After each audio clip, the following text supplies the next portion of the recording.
Ladies and gentlemen, welcome to the Ark Podcast, episode 14. We have a very exciting episode today because we have the second debate. And the second debate is between Kamala Harris and Donald Trump. There was a coup that took place in America. Joe Biden was culled. And we've got a very interesting situation now where Donald Trump has basically been given all of these pointers from Kamala Harris on what her history is as the DA in California. So we'll be breaking that apart. But to help me meander through this 90-minute debate on ABC, I have Shakeel Latimer. Shakeel is someone who has a lot of connections in America. He's got a finance background. But Shakeel, do you mind giving us, the audience, just a little bit more of a background to yourself? Yeah, look, I started my career, if you want to call it that, in finance as a stockbroker, futures broker. I made a bit of money. I went to Switzerland a handful of years ago, and COVID hit, had to come back, and yeah, I've got a few business partners now. We trade the markets, and unfortunately, because I actually don't really like politics that much, but what politicians do affect economic conditions, and so the US being the biggest market in the world, you have to pay attention to what's going on over there. And, it's been difficult these last few years to keep an eye on what they're up to. Yeah. Well, look, I don't want my audience to assume you're like we agree on everything. One of the really enjoyable things about our conversations off camera is that you're not, yes, man. You're like, no, Joel, you know what? I think I need to push you on a few things. And there have been great things you've made me think about, like, for example, the abortion debate.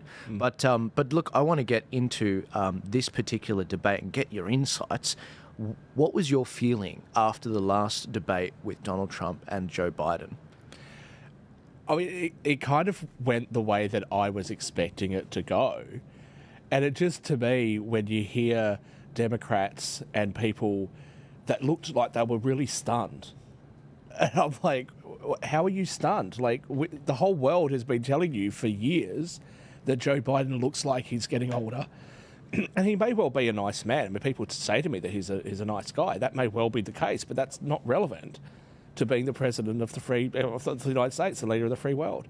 So, to me, it's like you've gaslit the public so much for so long. You've lied. You've dismissed what's happening. Joe Scarborough said on MSNBC, Good Morning Joe, he said something along the lines of, "This is the best version of Joe Biden ever." I mean, how much do you want to gaslight people? Karine Jean-Pierre says that Joe Biden is, that these are cheap fakes when he's, looking off blankly into the distance. Cheap fakes. At some point, you have to be honest with yourself. And if you're not prepared to take the feedback from voters, and I think the big issue to me is that they're constantly telling people that if you say anything, that you're some far-right conspiracy theorist, you're off on the deep end. And the problem with doing that is that a lot of the time that people are saying stuff, they're actually people on your own side. They're people who are independent or former Democrats or current Democrats that would vote for you, but they're not because you're telling them that they're all crazy. Yeah. So I was just really surprised that people were so shocked that Joe Biden put on the performance that he did. What were they expecting? We all thought that he was going to perform that way. So you'd have to be under some sort of delusion, not to expect that. Well, I mean, I'm reminded of the comments from Van Jones, if you remember Van Jones, and he was just like sad. He was distraught. He felt that this is how could this happen? How long have people known? Like they wanted to launch like a royal commission into what had happened with Biden. It's like, this is a coup, what's happened. Now, look, I don't know if Van Jones got marching orders or if all the other commentators got marching orders, but this was clearly a coup. They basically removed the president. Like, as of this moment, Joe Biden is still the sitting president. He still commands the military and the nukes. Yeah, but we've forgotten, haven't we? So I wanted to actually get your thoughts on this particular prediction from Vivek Ramaswamy. I haven't shown this to you yet. He says, if Kamala underperforms tonight, I predict some very strange things could happen in the coming weeks. Last time they swapped out Biden as the nominee. Next time it could be even bigger than just swapping a candidate. I mean, this drama, is there any credence in that? He has been right in the past. Look, possibly, but I've got to be honest with you, and I have no evidence to back this up. This is pure speculation on my part, but I don't really think that anybody in the Democrats thinks that she's going to win. I don't think so. I think that what they're trying to do is protect their down ballot votes, because there was talk after that debate. people were talking about New York flipping. I don't think that was going to happen, but New Jersey certainly could. Virginia certainly could. And that's what I think that they're concerned about is, one, how big of a win Trump will have, and two, those down ballot positions, right? Because that's going to affect them. What does that mean, the down ballot positions? So because they have a president as opposed to us, where we have a prime minister, same as Canada and the UK and many other countries, we vote for our local member in the House of Representatives, and the leader of whatever party has the most seats becomes the prime minister. As a general, that's generally how it works, except the Labor Party, who gets away with 30% of the vote, but we won't go into that. Now, in the United States, you actually directly vote for the president, and what that means is that you can actually vote for, example, you can vote for a Republican president, but you might actually vote for a Democrat House and a Democrat Senate. So that's a quirk of US politics that we don't have here in Australia. Yeah, so I was going to say with the down ballot votes, how does Kamala specifically protect down ballot votes? Is she like have a lot of clout with minorities? Is that what it is, or? I think that the issue is that going into elections, and even here, most people, I generally will number everything, number the whole lot. Yep. Most people are just going to tick one. Yep. So a lot of people will vote for the president and then vote for the same parties. Right. But sometimes people will only vote down ballot and not bother voting up ballot, or the other way around. And I think what they were concerned about was that the Democrats were in a spot of bother. Joe Biden wasn't very popular. People felt like they were being lied to, and that could cause them to decide to actually give a bigger lead in the House and a bigger lead to the Senate to the Republicans. Yeah, I was looking at the debate with the debate prep that Kamala was giving Trump. I thought it was quite interesting with the fact that, Trump's gone to Kamala and we've got this Avengers team sort of forming. Vivek, Kamala, Tulsi Gabbard. Kamala. Yeah, Tulsi Gabbard, RFK Jr. The idea that this is happening is insane. It's exciting. People are here for it. This debate, by the way, guys, it's not just us yarning. I'm very eager in the next 2.5 minutes. I'm watching the screen, so as soon as it comes up, I'll bring it up for your convenience, so you don't have to go finding the ABC stream or the NBC stream. But I wanted to ask you about Kamala's history. We had a very interesting discussion with an American about Kamala's history, and it was almost as though they were in denial. Yeah, absolutely. The whole thing. I said, I used to be on the left, and we called Kamala the cop because when she was a DA, she used to go specifically after. I think she locked up 3,000 black men on low-level marijuana crimes. And the person we were talking with was in denial, and I will try and get them on the show, guys. I will leave it with me. We won't name him because he's not here, but yeah. I'll say this: look, you're hearing things like she's got someone dressed up as Donald Trump for her debate prep. It's just, to me, it's just funny. But the serious bit about this is, whatever her positions actually are, she doesn't really have the time, I don't believe, to really be able to get those positions out, because she's squandered the last month by not doing media interviews. She's done that one with CNN and that's it. And so 1 minute she's against fracking, next thing she's in Pennsylvania saying that she's not against fracking. 1 minute she wants to defund the police, next thing she's for the police. And she actually had a campaign ad where she was standing in front of a part of the wall that was built by Donald Trump. So they've said that Donald Trump has got a special present for her. Yeah. Fox was saying that maybe he's got an autographed hat or something, Make America Great Again hat. Yeah. I think maybe he'll just walk in with his policies and say, look, you're clearly struggling. Here, have some of mine. Yeah, I'm very curious. I'm very, very curious, because you're right about the whole no tax on tips thing as well. I mean, she stole that. I'm really curious to see. This is a completely different dynamic. I mean, we've been having the Trump-Biden paradigm for about 6 years now. So it's actually quite refreshing as a commentator, to have, but the last debate we had, I had a bingo card, and there were 16 different options on it for Biden, and it was stuff like him sleeping or this or that. What do you think on a bingo card you could expect from like a Kamala Harris, debate with Trump? I really don't know what to expect, but I'll say this: if she starts giving word salad answers and things like that, and let's be unburdened by what has been, I think the American people will say, let's be unburdened by what's just happened for the last 3.5 years. Yeah. She's going to have to explain a few things as well, like, I'm the candidate for change. Change from what? You're currently in government. Yeah, exactly. You're the vice president. You could do it. Day one was like 2 months ago. Absolutely. When you kicked Biden, stabbed him in the back. If Trump can tether her, make her the incumbent, so she's responsible for everything that's already happened. Yeah. I think that'll be very powerful. And for her to win this, I mean, the media will say she wins no matter what she does, but for her to win this, I think she's going to have to come back on him with actual policies, because that's what everyone's asking for. You can't just go out there and call him a felon. That's not going to work. Yeah. So, yeah, I think Trump's got some interesting vectors to attack. I think some of the things he'll probably say, and it's like, we've been to the border. He's going to attack her on saying, she lied about being to the border. She hadn't been to the border. She hadn't been to Europe. She hadn't been to Europe. Yeah. See, I think that is why he'd bring it up, because everyone's seen that. And on top of that, I reckon he'll bring up the fact that, she's been an enabler of Biden's, cognitive decline and not blowing the whistle or getting him removed. And I reckon there's going to be a decent amount of cackling when she gets struck with a very good question. I reckon the best hits will be when the cackles happen. And I think she'll probably his weak spots are January 6th?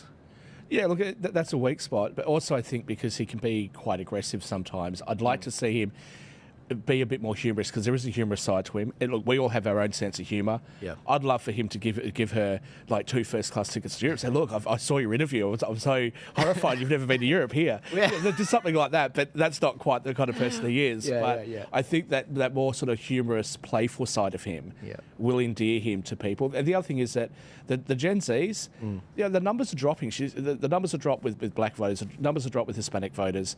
Really, she's got suburban, even black men, she's got suburban white women. Yep. Her numbers are dropping with college-educated people, but they're not saying it as openly. Yeah. So I didn't know that. That's really interesting. Yeah, she does have some really serious issues. And also when they say in the polls that she's leading, and now she's trying to make out she's the underdog. The betting markets say that she's the underdog. Yeah. But the thing is that even if the polls are correct, when they say that she's up by a point, given the margin of error, that means that Trump wins. Yeah. So the pathways for her to win this, I don't see it. And the other thing you've got to remember about the US is voting is not compulsory. Ooh, guys, would you be excited? Sorry, they've just welcome to you both. It's wonderful to have you. It's an honor to have you both here tonight. Good evening. We are looking forward to a spirited and thoughtful debate. So let's get started. I want to begin tonight with the issue that voters repeatedly say is their number one issue, and that is the economy and the cost of living in this country. Vice President Harris, you and President Trump were elected 4 years ago, and your opponent on the stage here tonight often asks his supporters, are you better off than you were 4 years ago? When it comes to the economy, do you believe Americans are better off than they were 4 years ago? So I was raised as a middle-class kid. And I am actually the only person on this stage who has a plan that is about lifting up the middle class and working people of America. I believe in the ambition, the aspirations, the dreams of the American people. And that is why I imagine and have actually a plan to build what I call an opportunity economy. Because here's the thing. We know that we have a shortage of homes and housing, and the cost of housing is too expensive for far too many people. We know that young families need support to raise their children, and I intend on extending a tax cut for those families of $6,000, which is the largest child tax credit that we have given in a long time, so that those young families can afford to buy a crib, buy a car seat, buy clothes for their children. My passion, one of them, is small businesses. My mother raised my sister and me, but there was a woman who helped raise us. We call her our second mother. She was a small business owner. I love our small businesses. My plan is to give a $50,000 tax deduction to start up small businesses, knowing they are part of the backbone of America's economy. My opponent, on the other hand, his plan is to do what he has done before, which is to provide a tax cut for billionaires and big corporations, which will result in $5 trillion to America's deficit. My opponent has a plan that I call the Trump's sales tax, which would be a 20% tax on everyday goods that you rely on to get through the month. Economists have said that Trump sales tax would actually result for middle-class families in about $4,000 more a year, because of his policies and his ideas about what should be the backs of middle-class people paying for tax cuts for billionaires. President Trump, I'll give you 2 minutes. First of all, I have no sales tax. That's an incorrect statement. She knows that.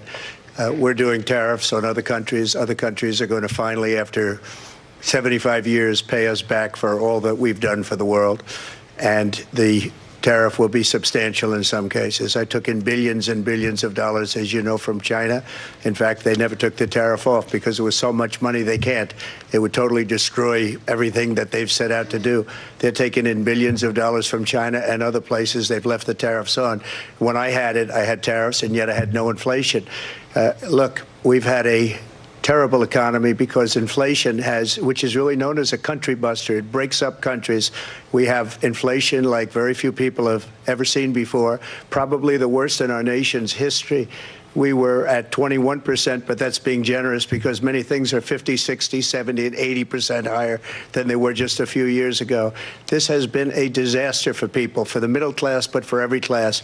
On top of that, we have millions of people pouring into our country from prisons and jails, from mental institutions and insane asylums, and they're coming in and they're taking jobs that are occupied right now by African Americans and Hispanics, and also unions. Unions are going to be affected very soon.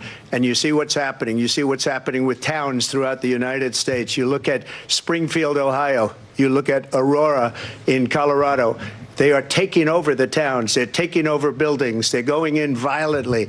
These are the people that she and Biden led into our country, and they're destroying our country. They're dangerous. They're at the highest level of criminality, and we have to get them out. We have to get them out fast. I created one of the greatest economies in the history of our country. I'll do it again and even better. We are going to get to immigration and border security during this debate, but I would like to let Vice President Harris respond on the economy here. Well, I would love to. Let's talk about what Donald Trump left us. Donald Trump left us the worst unemployment since the Great Depression. Donald Trump left us the worst public health epidemic in a century. Donald Trump left us the worst attack on our democracy since the Civil War. And what we have done is clean up Donald Trump's mess. What we have done and what I intend to do is build on what we know are the aspirations and the hopes of the American people. But I'm going to tell you all in this debate tonight, you're going to hear from the same old tired playbook, a bunch of lies, grievances, and name-calling. What you're going to hear tonight is a detailed and dangerous plan called Project 2025 that the former president intends on implementing if he were elected again. I believe very strongly that the American people want a president who understands the importance of bringing us together, knowing we have so much more in common than what separates us. And I pledge to you to be a president for all Americans. President Trump will give you a minute here to respond. Number one, I have nothing to do, as you know, and as she knows better than anyone, I have nothing to do with Project 2025. That's out there. I haven't read it. I don't want to read it purposely. I'm not going to read it. This was a group of people that got together. They came up with some ideas, I guess some good, some bad. But it makes no difference. I have nothing to do. Everybody knows I'm an open book. Everybody knows what I'm going to do. Cut taxes very substantially and create a great economy like I did before. We had the greatest economy. We got hit with a pandemic. And the pandemic was not since 1917, where 100 million people died, has there been anything like it. We did a phenomenal job with the pandemic. We handed them over a country where the economy and where the stock market was higher than it was before the pandemic came in. Nobody's ever seen anything like it. We made ventilators for the entire world. We got gowns. We got masks. We did things that nobody thought possible. And people give me credit for rebuilding the military. They give me credit for a lot of things, but not enough credit for the great job we did with the pandemic. But the only jobs they got were bounce-back jobs. These were jobs bounce back, and it bounced back, and it went to their benefit. But I was the one that created them. They know it, and so does everybody else. Vice President Harris, I'll let you respond. So Donald Trump has no plan for you. And when you look at his economic plan, it's all about tax breaks for the richest people. I am offering what I describe as an opportunity economy, and the best economists in our country, if not the world, have reviewed our relative plans for the future of America. What Goldman Sachs has said is that Donald Trump's plan would make the economy worse. Mine would strengthen the economy. What the Wharton School has said is Donald Trump's plan would actually explode the deficit. 16 Nobel laureates have described his economic plan as something that would increase inflation and by the middle of next year would invite a recession. You just have to look at where we are and where we stand on the issues. And I'd invite you to know that Donald Trump actually has no plan for you because he is more interested in defending himself than he is in looking out for you. That's just a soundbite. They gave her that to say. Look, I went to the Wharton School of Finance, and many of those professors, the top professors, think my plan is a brilliant plan. It's a great plan. It's a plan that's going to bring up our worth, our value as a country. It's going to make people want to be able to go and work and create jobs and create a lot of good, solid money for our country. Just to finish off, she doesn't have a plan. She copied Biden's plan, and it's like 4 sentences, like run, spot, run. 4 sentences that are just, oh, we'll try and lower taxes. She doesn't have a plan. Take a look at her plan. She doesn't have a plan. Mr. President, I do want to drill down on something you both brought up. The Vice President brought up your tariffs. You responded, and let's drill down on this, because your plan is what she calls is essentially a national sales tax. Your proposal calls for tariffs, as you pointed out here, on foreign imports across the board. You recently said that you might double your plan, imposing tariffs up to 20% on goods coming into this country. As you know, many economists say that with tariffs at that level, costs are then passed on to the consumer. Vice President Harris has argued it'll mean higher prices on gas, food, clothing, medication, arguing it costs the typical family nearly $4,000 a year. Do you believe Americans can afford higher prices because of tariffs? They're not going to have higher prices. What's going to have and who's going to have higher prices is China and all of the countries that have been ripping us off for years. I was the only president ever. China was paying us hundreds of billions of dollars, and so were other countries. And, you know, if she doesn't like them, they should have gone out and they should have immediately cut the tariffs. But those tariffs are there 3.5 years now under their administration. We are going to take in billions of dollars, hundreds of billions of dollars. I had no inflation, virtually no inflation. They had the highest inflation perhaps in the history of our country, because I've never seen a worse period of time. People can't go out and buy cereal or bacon or eggs or anything else. The people of our country are absolutely dying with what they've done. They've destroyed the economy. And all you have to do is look at a poll. The polls say 80 and 85 and even 90% that the Trump economy was great, that their economy was terrible. Vice President Harris, I do want to ask for your response. And you heard what the president said there, because the Biden administration did keep a number of the Trump tariffs in place. So how do you respond? Well, let's be clear that the Trump administration resulted in a trade deficit, one of the highest we've ever seen in the history of America.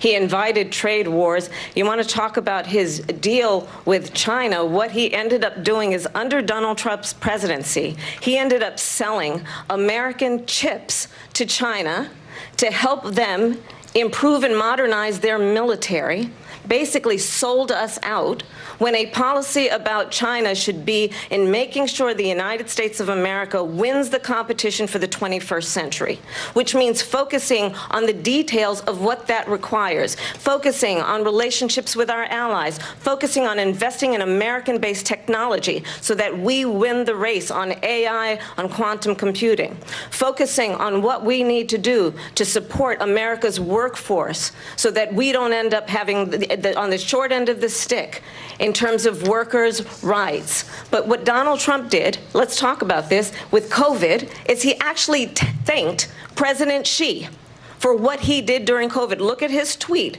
"Thank you, President Xi!" exclamation point.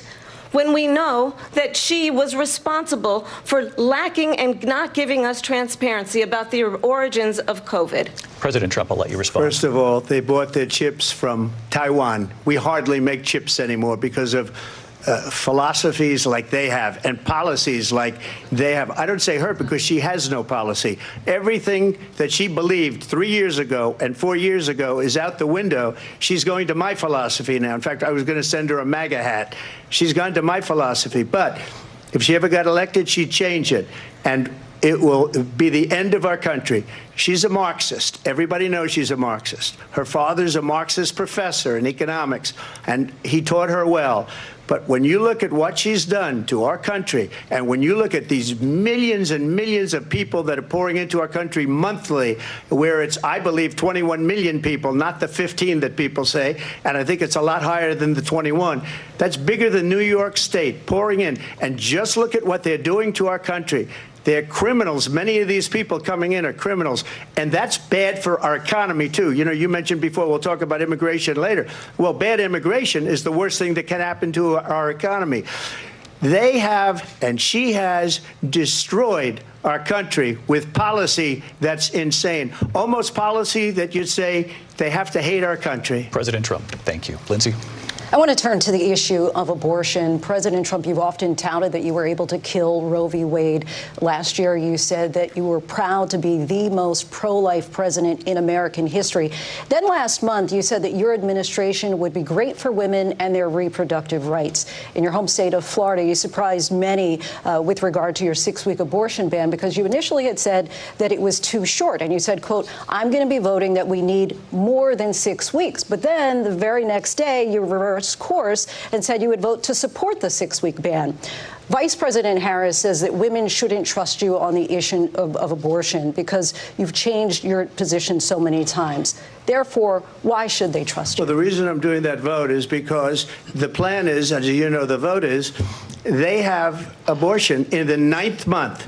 They even have, and you can look at the governor of West Virginia, the previous governor of West Virginia, not the current governor, who's doing an excellent job, but the governor before, he said the baby will be born and we will decide what to do with the baby. In other words, we'll execute the baby. And that's why I did that, because that predominates, because they're radical. The Democrats are radical in that. And her vice presidential pick, which I think was a horrible pick, by the way, for our country, because he is really out of it.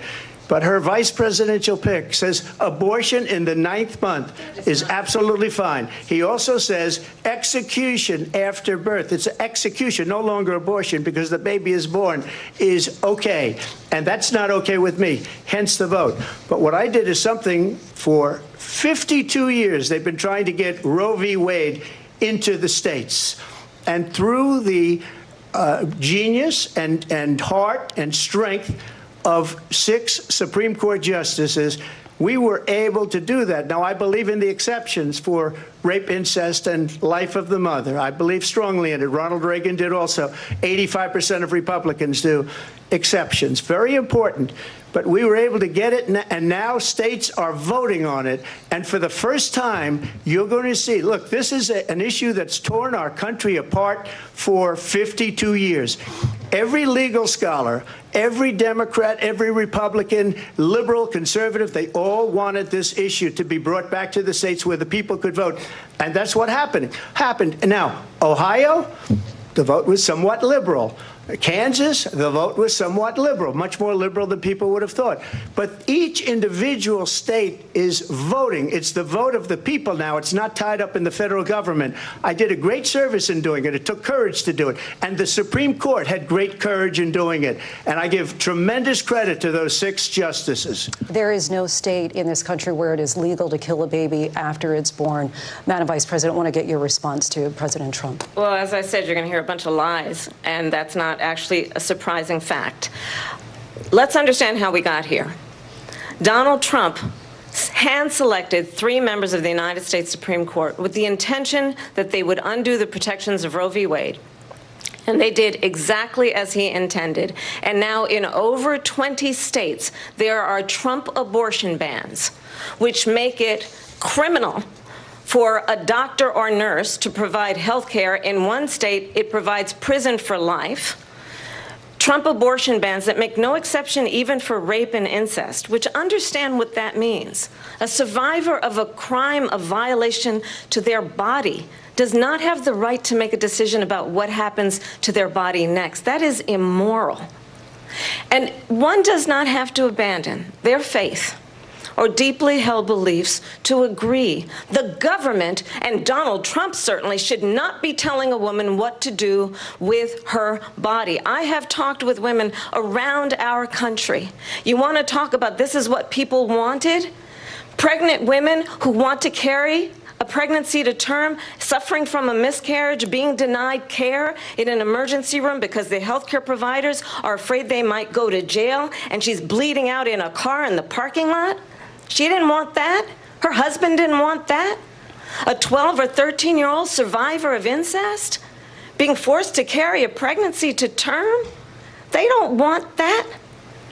And I pledge to you, when Congress passes a bill to put back in place the protections of Roe v. Wade, as President of the United States, I will proudly sign it into law. But understand, if Donald Trump were to be reelected, he will sign a national abortion ban. Understand, in his Project 2025, there would be a national abortion, a monitor that would be monitoring your pregnancies, your miscarriages.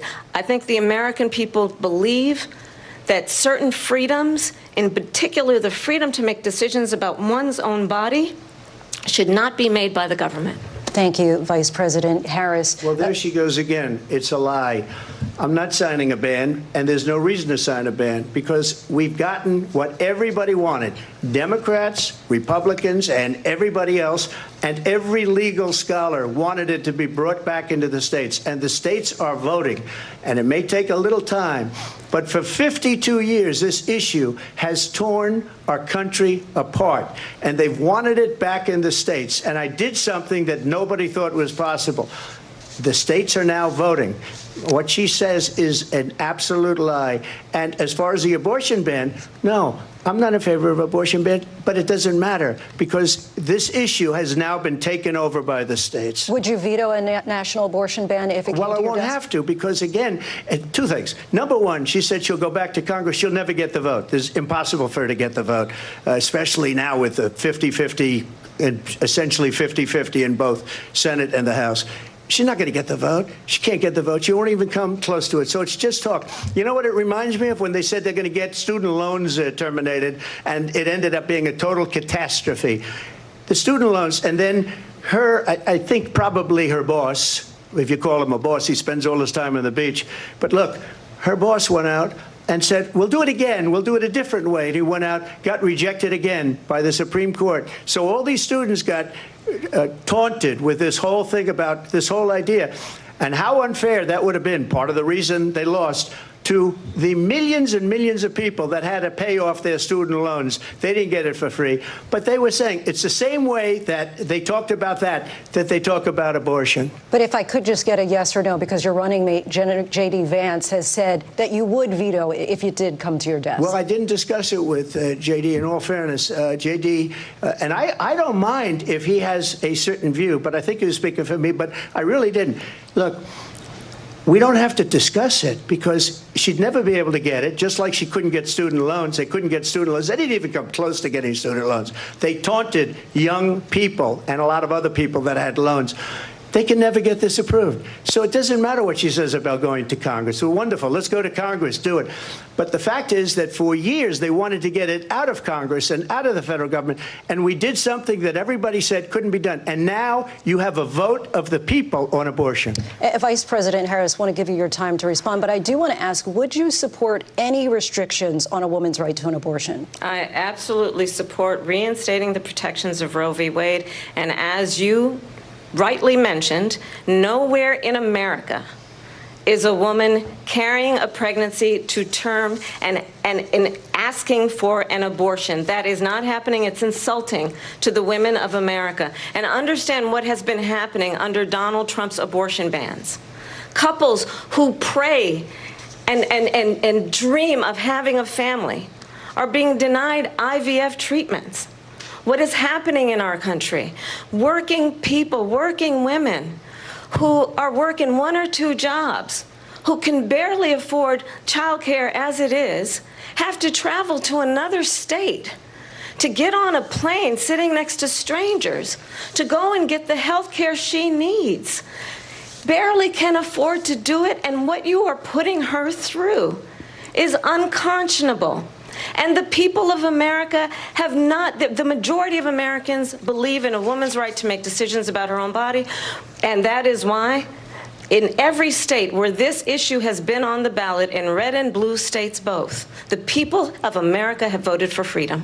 Vice President Harris, excuse me, I have to respond. Another lie. It's another lie. I have been a leader on IVF, which is fertilization. The IVF, I have been a leader.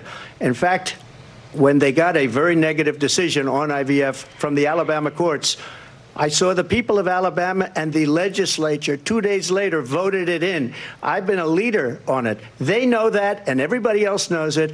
I have been a leader on fertilization, IVF. And the other thing, you should ask, will she allow abortion in the 8th month, 9th month, 7th month? Come on. Okay, would you do that? Why don't you ask her that question? Why don't you answer the question? Would you because veto? Under Roe v. Wade, answer the question, you could do abortions in the 7th month, the 8th month, the 9th month, not true. and probably after birth. Just look at the former governor of Virginia. The governor of Virginia said, we put the baby aside and then we determine what we want to do with the baby. President Trump, thank you. We're going to turn now to immigration and border security. We know it's an issue that's important to Republicans, Democrats, voters across the board in this country. Vice President Harris, you were tasked by President Biden with getting to the root causes of migration from Central America. We know that illegal border crossings reached a record high in the Biden administration. This past June, President Biden imposed tough new asylum restrictions. We know the numbers since then have dropped significantly. But my question to you tonight is, why did the administration wait until 6 months before the election to act? And would you have done anything differently from President Biden on this? So I'm the only person on this stage who has prosecuted transnational criminal organizations for the trafficking of guns, drugs, and human beings.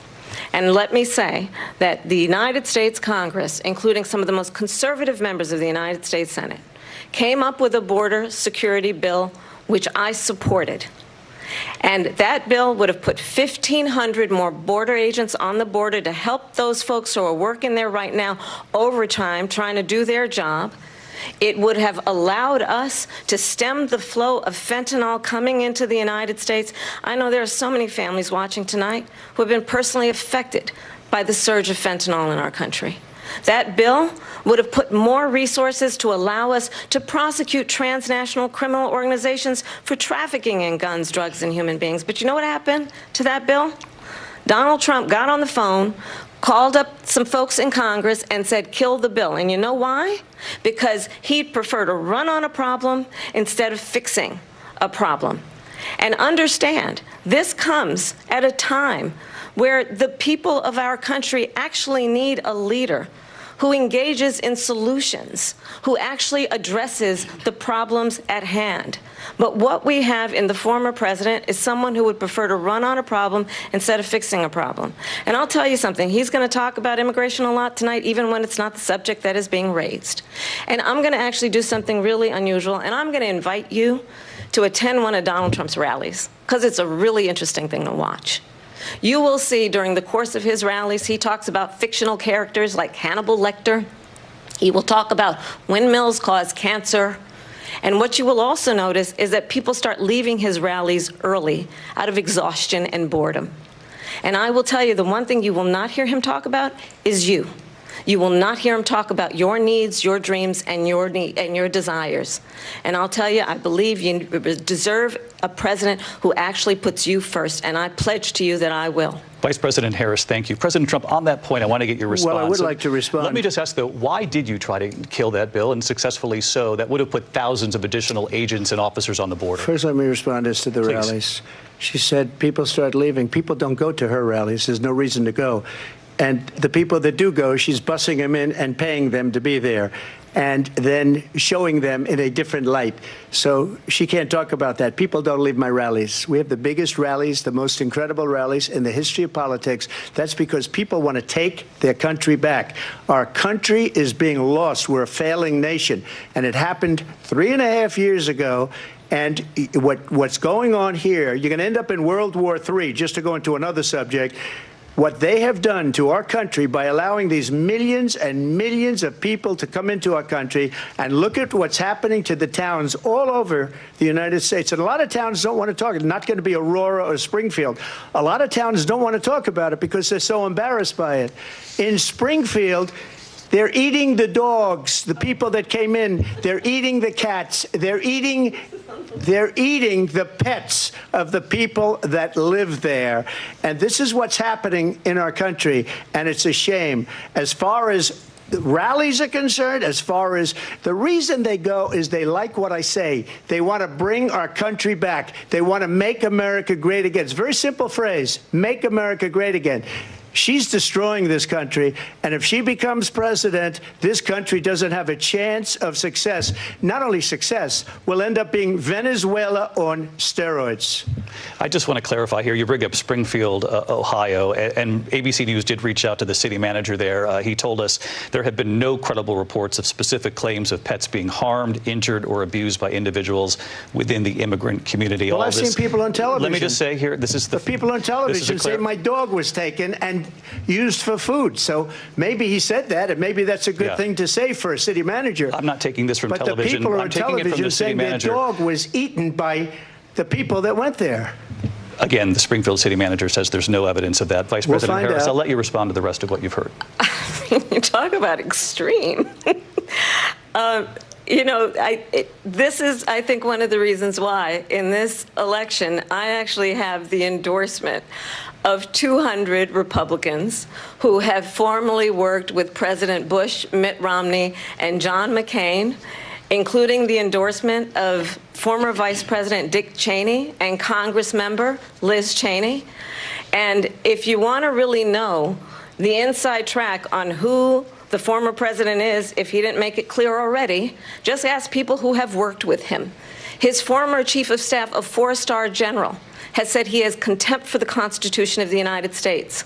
His former national security advisor has said he is dangerous and unfit. His former Secretary of Defense has said the nation, the republic, would never survive another Trump term. And when we listen to this kind of rhetoric, when the issues that affect the American people are not being addressed, I think the choice is clear in this election. President Trump, I'll give you a quick minute to respond here. Thank you, because when I hear that, see, I'm a different kind of a person. I fired most of those people. Not so graciously. They did bad things or a bad job. I fired them. They never fired one person.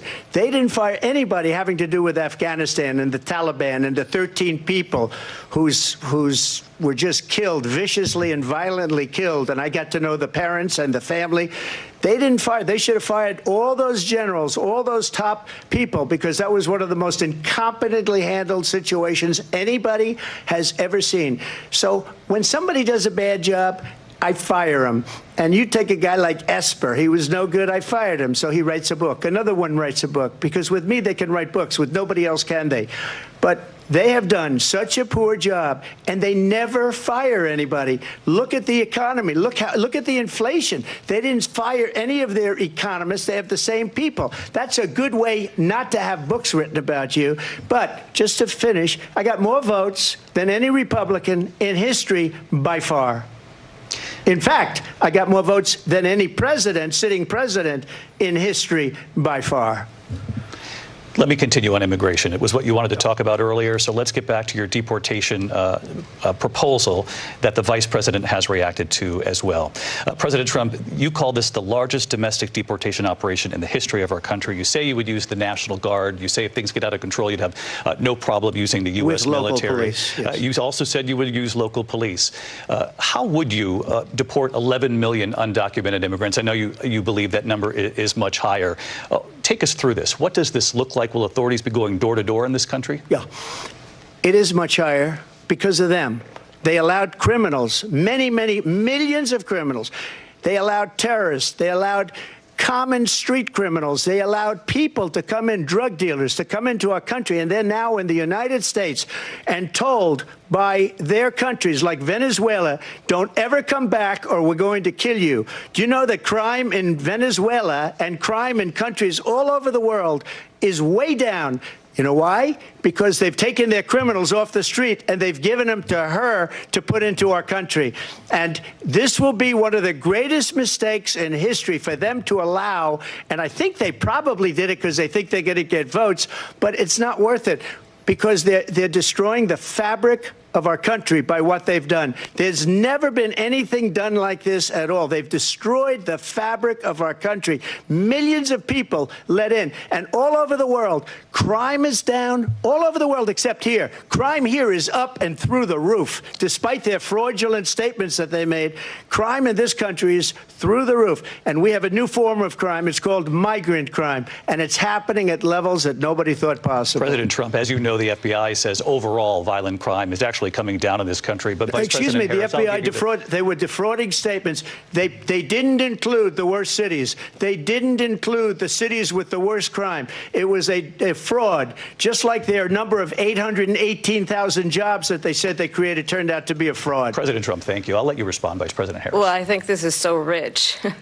coming from someone who has been prosecuted for national security crimes, economic crimes, election interference, has been found liable for sexual assault, and his next big court appearance is in November at his own criminal sentencing. And let's be clear where each person stands on the issue of what is important about respect for the rule of law and respect for law enforcement. The former vice president called for defunding federal law enforcement, 45,000 agents, get this, on the day after he was arraigned on 34 felony counts. So let's talk about what is important in this race. It is important that we move forward, that we turn the page on this same old tired rhetoric and address the needs of the American people, address what we need to do about the housing shortage, which I have a plan for, address what we must do to support our small businesses, address bringing down the price of groceries. But frankly, the American people are exhausted with this same old tired playbook. Vice President Harris, thank you. Excuse me. Every one of those cases was started by them against their political opponent. And I'm winning most of them, and I will win the rest on appeal. And you saw that with the decision that came down just recently from the Supreme Court. I'm winning most of them. But those are cases, it's called weaponization. Never happened in this country. They weaponized the Justice Department. Every one of those cases was involved with the DOJ, from Atlanta and Fani Willis to the Attorney General of New York and the DA in New York. Every one of those cases. And then they say, oh, he's a criminal. They're the ones that made them go after me. By the way, Joe Biden was found essentially guilty on the documents case. And what happened in my documents case? They said, oh, that's the toughest of them all. A complete and total victory. 2 months ago, it was thrown out. It's weaponization, and they used it, and it's never happened in this country. They used it to try and win an election. They're fake cases. President Trump, thank you. A really quick response here, Vice President Harris, on this notion of weaponization of the Justice Department. Well, let's talk about extreme and understand the context in which this election in 2024 is taking place. The United States Supreme Court recently ruled that the former president would essentially be immune from any misconduct if he were to enter the White House again. Understand, this is someone who has openly said he would terminate, I'm quoting, terminate the Constitution of the United States, that he would weaponize the Department of Justice against his political enemies. Someone who has openly expressed disdain for members of our military. Understand what it would mean if Donald Trump were back in the White House with no guardrails, because certainly we know now the court won't stop him. We know J.D. Vance is not going to stop him.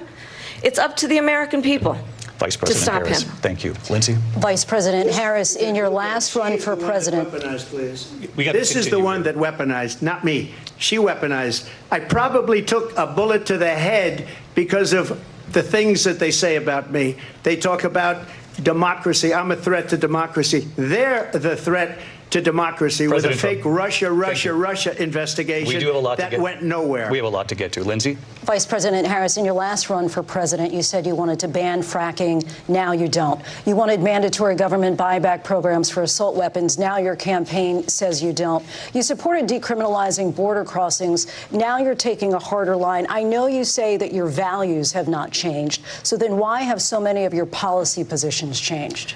So my values have not changed, and I'm going to discuss at least every point that you've made. But in particular, let's talk about fracking because we're here in Pennsylvania. I made that very clear in 2020. I will not ban fracking. I have not banned fracking as Vice President of the United States. And in fact, I was the tie-breaking vote on the Inflation Reduction Act, which opened new leases for fracking. My position is that we have got to invest in diverse sources of energy so we reduce our reliance on foreign oil. We have had the largest increase in domestic oil production in history because of an approach that recognizes that we cannot over-rely on foreign oil. As it relates to my values, let me tell you, I grew up a middle-class kid raised by a hardworking mother who worked and saved and was able to buy our first home when I was a teenager.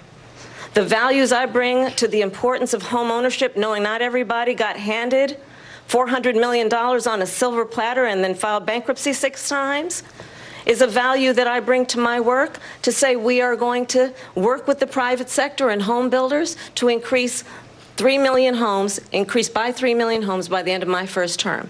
My work that is related to having a friend when I was in high school who was sexually assaulted by her stepfather.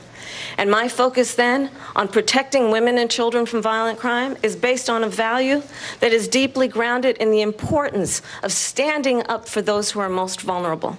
My work that is about protecting Social Security and Medicare is based on long-standing work that I have done, protecting seniors from scams. My values have not changed. And what is important is that there is a president who actually brings values and a perspective that is about lifting people up and not beating people down and name-calling.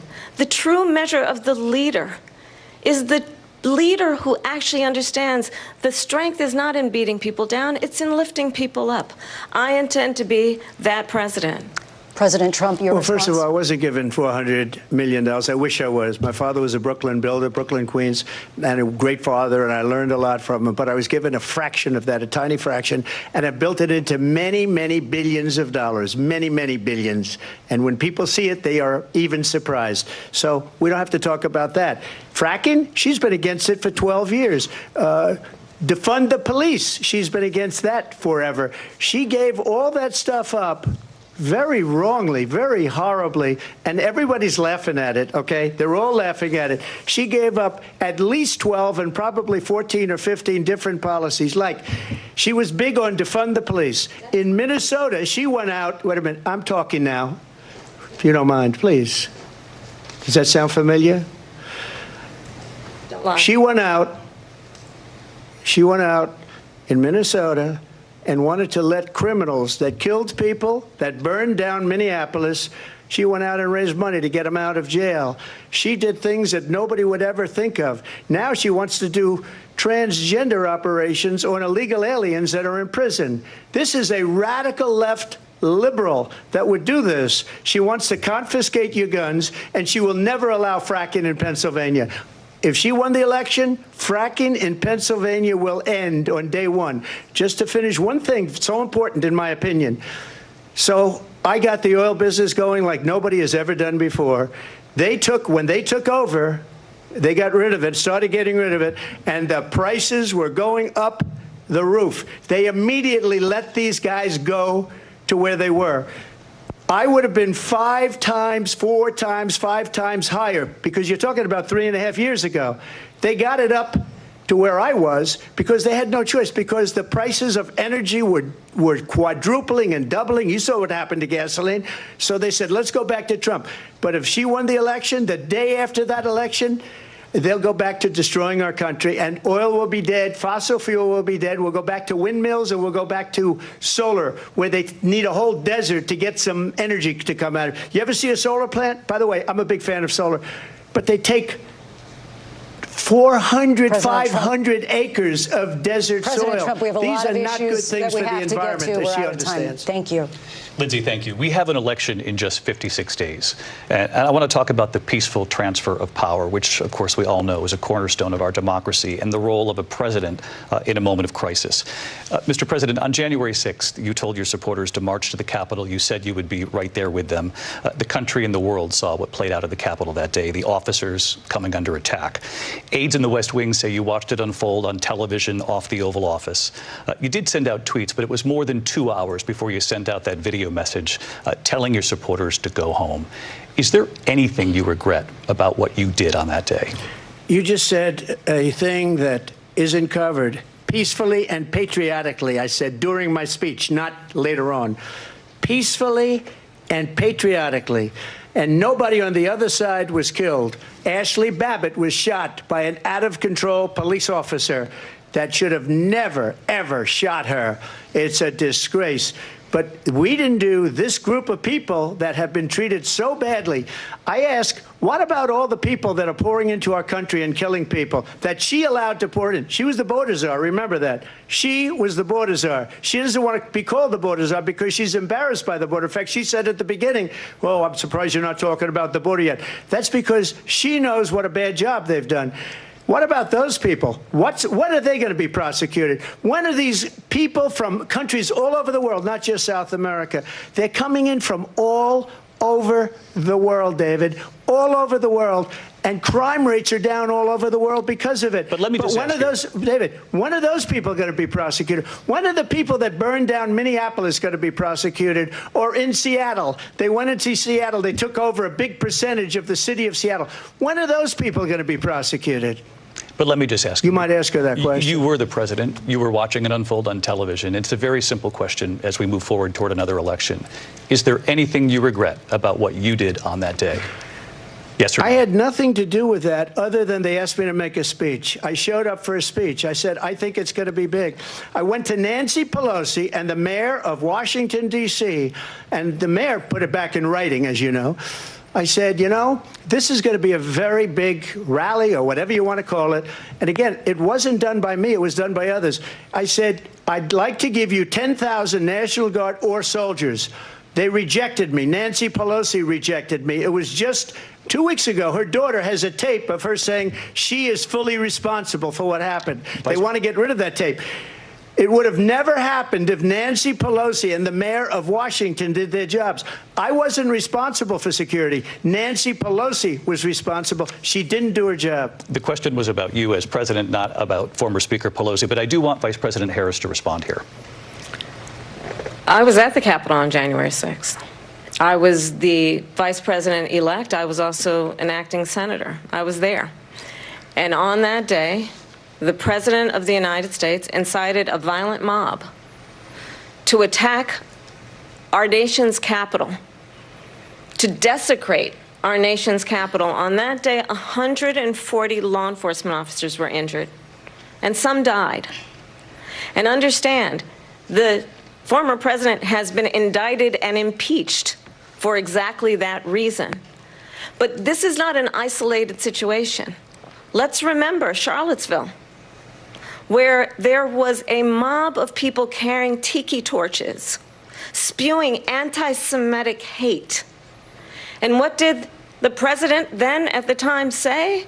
There were fine people on each side. Let's remember that when it came to the Proud Boys, a militia, the president said, the former president said, stand back and stand by. So for everyone watching who remembers what January 6th was, I say, we don't have to go back. Let's not go back. We're not going back. It's time to turn the page. And if that was a bridge too far for you, well, there is a place in our campaign for you to stand for country, to stand for our democracy, to stand for rule of law, and to end the chaos, and to end the approach that is about attacking the foundations of our democracy because you don't like the outcome. And be clear on that point. Donald Trump, the candidate, has said in this election there will be a bloodbath if this and the outcome of this election is not to his liking. Let's turn the page on this. Let's not go back. Let's chart a course for the future and not go backwards to the past. Let me just follow up here. It was a different term, and it was a term that related to energy because they have destroyed our energy business. That was where bloodbath was. Also, on Charlottesville, that story has been, as you would say, debunked.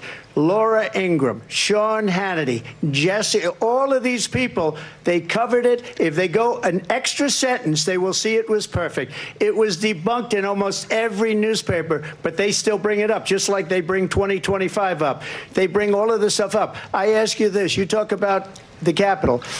Why are we allowing these millions of people to come through on the southern border? How come she's not doing anything? And I'll tell you what I would do, and I would be very proud to do it. I would say we would both leave this debate right now. I'd like to see her go down to Washington, D.C. during this debate because we're wasting a lot of time. Go down to, because she's been so bad, it's so ridiculous. Go down to Washington, D.C. and let her sign a bill to close up the border because they have the right to do it. They don't need bills. They have the right to do it. The President of the United States, you'll get him out of bed. You'll wake him up at 4 o'clock in the afternoon. Right. You'll say, come on down to the office. Let's sign a bill. If he signs a bill that the border is closed, all he has to do is say it to the Border Patrol, who are phenomenal. If they do that, the border is closed. Mr. Those President, people are killing many people, unlike J6. We talked immigration here tonight. I do want to focus on this next issue to both of you because it really brings us this into focus, truth in these times that we're living in. Mr. President, for 3.5 years after you lost the 2020 election, you repeatedly falsely claimed that you won, many times saying you won in a landslide. In the past couple of weeks leading up to this debate, you have said, quote, you lost by a whisker, that you, quote, didn't quite make it, that you came up a little bit short. I said that? Are you now acknowledging that you lost in 2020? No, I don't acknowledge that at all. I said that sarcastically. You know that.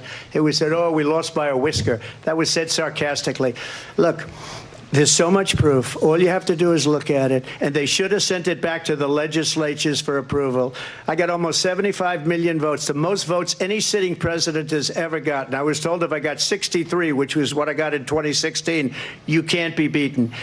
The election, people should never be thinking about it. An election is fraudulent. We need two things. We need walls. And we have to have it. We have to have borders. And we have to have good elections. Our elections are bad. And a lot of these illegal immigrants coming in, they're trying to get them to vote. They can't even speak English. They don't even know what country they're in practically. And these people are trying to get them to vote. And that's why they're allowing them to come into our country. I did watch all of these pieces of video.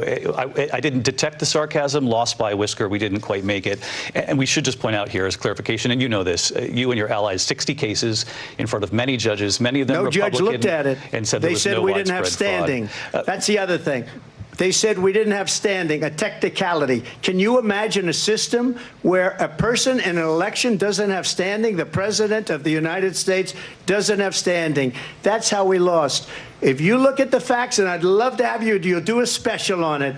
I'll show you Georgia, and I'll show you Wisconsin, and I'll show you Pennsylvania, and I'll show you. We have so many facts and statistics, but you know what? That doesn't matter because we have to solve the problem that we have right now. That's old news.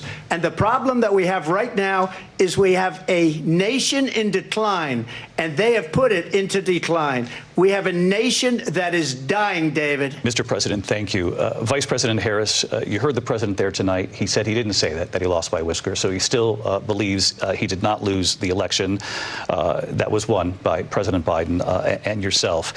But I do want to ask you about something that's come up in the last couple of days. This was a post from President Trump about this upcoming election just weeks away. He said, when I win, those people who cheated, and then he lists donors, voters, election officials, he says will be prosecuted to the fullest extent of the law, which will include long-term prison sentences.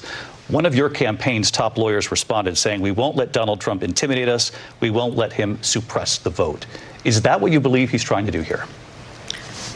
Donald Trump was fired by 81 million people.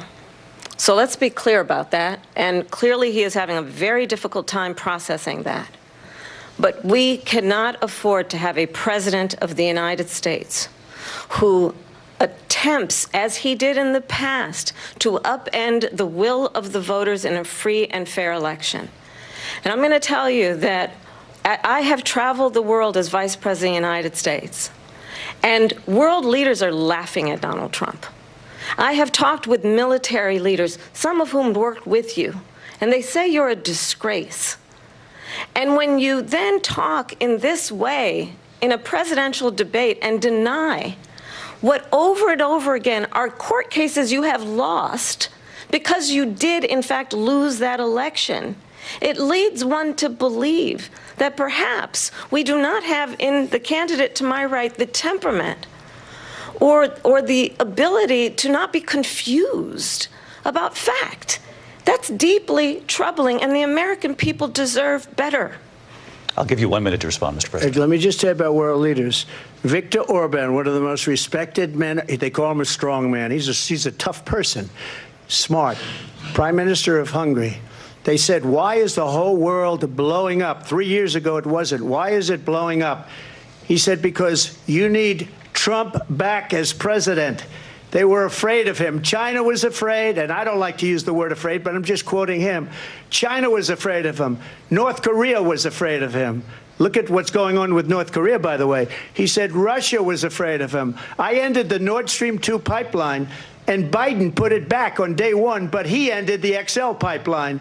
The XL pipeline in our country, he ended that. But he let the Russians build a pipeline going all over Europe and heading into Germany, the biggest pipeline in the world. Look, Viktor Orban said it. He said the most respected, most feared person is Donald Trump. We had no problems when Trump was president, but when this weak, pathetic man that you saw at a debate just a few months ago, that if he weren't in that debate, he'd be running instead of her. She got no votes. He got 14 million votes. What you did, you talk about a threat to democracy.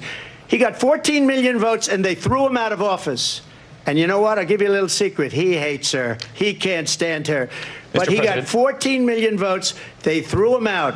She got 0 votes. And when she ran, she was the first one to leave because she failed, and now she's running. I don't understand it, but I'm okay with it because your time is I think up. we're going to do very well. We've got a lot more to get to. Turning now to the Israel-Hamas war and the hostages who are still being held, Americans among them. Vice President Harris, in December, you said, quote, Israel has a right to defend itself, but you added, quote, it matters how, saying international humanitarian law must be respected. Israel must do more to protect innocent civilians.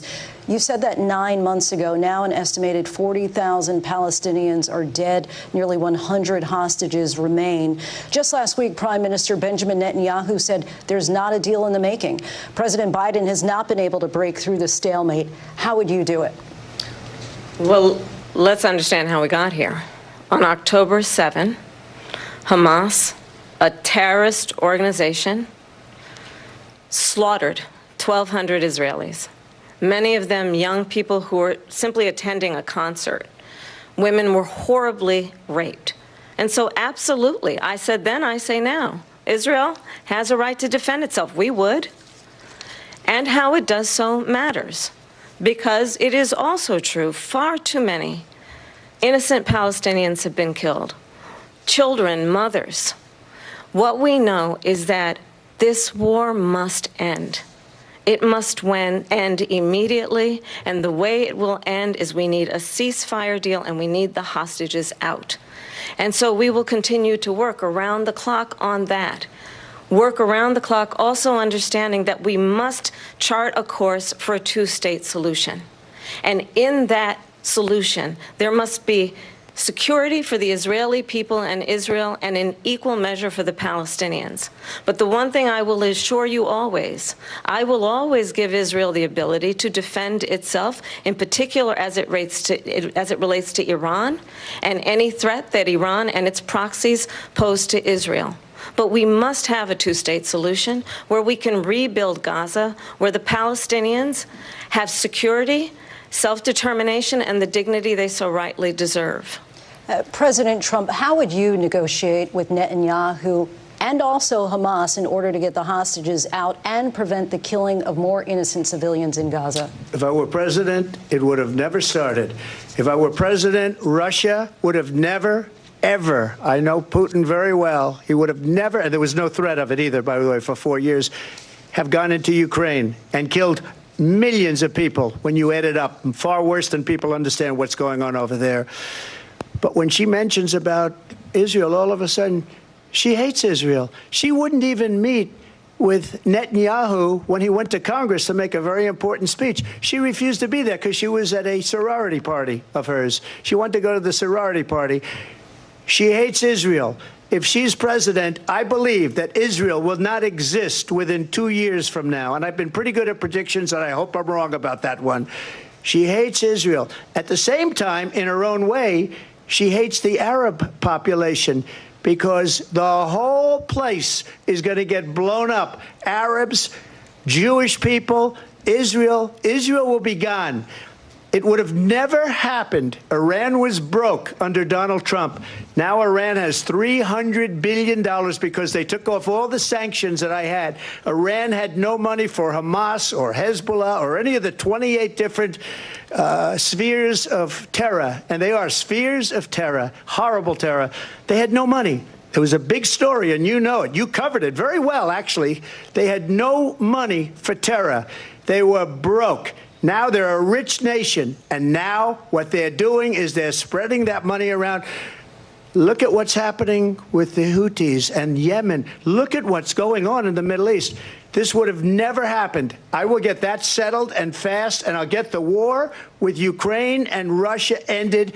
If I'm president-elect, I'll get it done before even becoming president. Vice President Harris, he says you hate Israel. That's absolutely not true. I have my entire career and life supported Israel and the Israeli people. He knows that.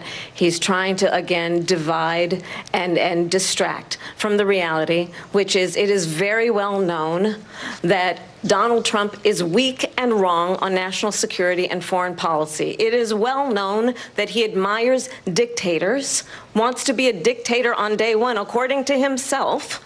It is well known that he said of Putin that he can do whatever the hell he wants and go into Ukraine.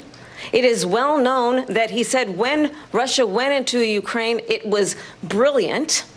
It is well known he exchanged love letters with Kim Jong-un. And it is absolutely well known that these dictators and autocrats are rooting for you to be president again because they're so clear they can manipulate you with flattery and favors. And that is why so many military leaders who you have worked with have told me you are a disgrace. That is why we understand that we have to have a president who is not consistently weak and wrong on national security, including the importance of upholding and respecting in highest regard our military. Vice President Harris, thank you. They're the ones, and she's the one that caused it, that's weak on national security by allowing every nation last month for the year, 168 different countries sending people into our country. Their crime rates are way down. Putin endorsed her last week, said, I hope she wins. And I think he meant it, because what he's gotten away with is absolutely incredible. It wouldn't have happened with me.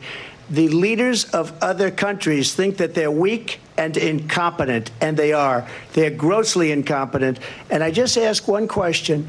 Why does Biden go in and kill the Keystone Pipeline and approve the single biggest deal that Russia's ever made, Nord Stream 2, the biggest pipeline anywhere in the world going to Germany and all over Europe?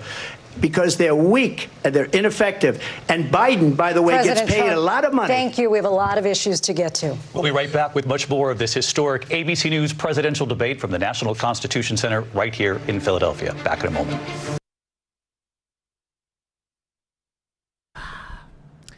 There's your break. I got 7, 8 pieces of paper in front of me. The amount of lies that were in that whole thing, just off the top of my head, the Charlottesville lie. I mean, what's your understanding of that one? There were good people on both sides. Politico debunked this. He made a bit of a mistake, actually, by referring to Sean Hannity and Laura Ingraham. Right? But Politico, the left-wing fact-checkers actually debunked this. He should have brought that up. Yeah. Yeah, I don't know what to say, because so far, I mean, everyone's going to think I'm crazy. Just hear me out for a second. So far, I actually think that Kamala Harris is doing well, but she's doing as well as she possibly can, because she's so unprepared. Yep. Like, and quite honestly, I mean, he had some zingers against Hillary Clinton. I think this is the best performance he's had so far. Right. So much so that if I was American and I was a Democrat, I might be saying, "Can you bring Biden back?" This is just awful. No, literally. I'm trying to keep track of all the lies that she said and trying to debunk it in real time, because these bloody moderators, the dude especially, he's called Trump on 4 fact checks, 4, but not one for Kamala, and I have at least 5 that I have verifiable evidence. Like, for example, she mentioned the Charlottesville thing. That was a lie. And Trump said, if you actually look at the full quote, that's not what happened. It's been dunked by, Politico. There was also the one about, police officers died. There was one that died, and it was due to a stroke. But they blamed it on him being hit in the head with a fire hydrant. Turns out it wasn't true. In fact, the District of Columbia chief medical examiner found that Sisnick had died as a result of 2 strokes, classifying his death as natural. The thing with those hosts, I'm quite surprised. They started off actually being okay. I was surprised, and then when they started doing that, I've got to say, Jake Tapper and Dana, is it Dana Bash? I'm not sure. Yeah, that rings a bell. The CNN debate. Everybody was worried that they'd be too biased. I actually thought that the hosts did a pretty good job. I don't know why they're doing this in the ABC, because if people want to hear your opinion or an opinion, they'll watch shows like this, right? They're supposed to be moderators. Yeah. The one point when he said, I said it sarcastically, and then he came back and said, well, I watched it. I didn't think it was sarcastic, something like that. We don't want to know your opinion, dude. You're a moderator. No, exactly. And he actually lied about that. He said, in summarizing Trump's comment on that, he said that Trump didn't say that. What was it? That we were. Trump said we lost by a whisker, and when Trump answered, he said I was being sarcastic. And then when the moderator went to Kamala and he said, Trump said he didn't say that. What do you think? And it's just like, that's not what Trump just said. It's not what Trump just said. It's like, like he's not paying attention. He's just thinking, how can I nail him? But I wanted to show this clip because I know we've talked about it before, but I haven't played it on the show. Kamala said Trump needs to respect the rule of law. And I wanted to play this video from Kamala and Tulsi Gabbard, because I think it's really fascinating. Is a racist. What's your response? I want to bring the conversation back to the broken criminal justice system that is disproportionately negatively impacting black and brown people all across this country today. Now, Senator Harris says she's proud of her record as a prosecutor and that she'll be a prosecutor president, but I'm deeply concerned about this record. There are too many examples to cite, but she put over 1,500 people in jail for marijuana violations and then laughed about it when she was asked if she ever smoked marijuana. She blocked evidence. She blocked evidence that would have freed an innocent man from death row until the courts forced her to do so. She kept people in prison beyond their sentences to use them as cheap labor for the state of California. And she fought to keep cash bail system in place. That impacts poor people in the worst kind of way. Thank you, Congresswoman. Senator Harris, your response? So, yeah, I mean, where's the respect for the rule of law? She literally had to be forced to deliver that. And also, what did you think about that point about the whole... Because I was just looking at the NBC live stream now. They were saying Trump pushes baseless claim about immigrants eating dogs in Springfield. Look, that does sound a bit... It does sound a bit extreme, right? But... Her response to the comment, though, I thought that was a bit out of order. But we've been expecting her to cackle at some point. That was the wrong time. Yeah. Like, when she smiled, when Trump said that he was going to give her a hat, and she smiled, I actually thought that was pretty good, to be honest with you, because it made it look like she had a sense of humour. Yeah. And, she was... I thought that was good for her, but... Don't laugh at that bit. And then the ABC guy kept saying, hey... I asked the city manager, and Donald Trump responded, but we've seen what people say on TV. That we must defend Ukraine from Russia, from Vladimir Putin, to defend their sovereignty, their democracy, that it's in America's best interest to do so, arguing that if Putin wins, he may be emboldened to move even further into other countries. You have said you would solve this war in 24 hours. You said so just before the break tonight. How exactly would you do that? And I want to ask you a very simple question tonight. Do you want Ukraine to win this war? I want the war to stop. I want to save lives. that are being uselessly, people being killed by the millions. It's the millions. It's so much worse than the numbers that you're getting, which are fake numbers.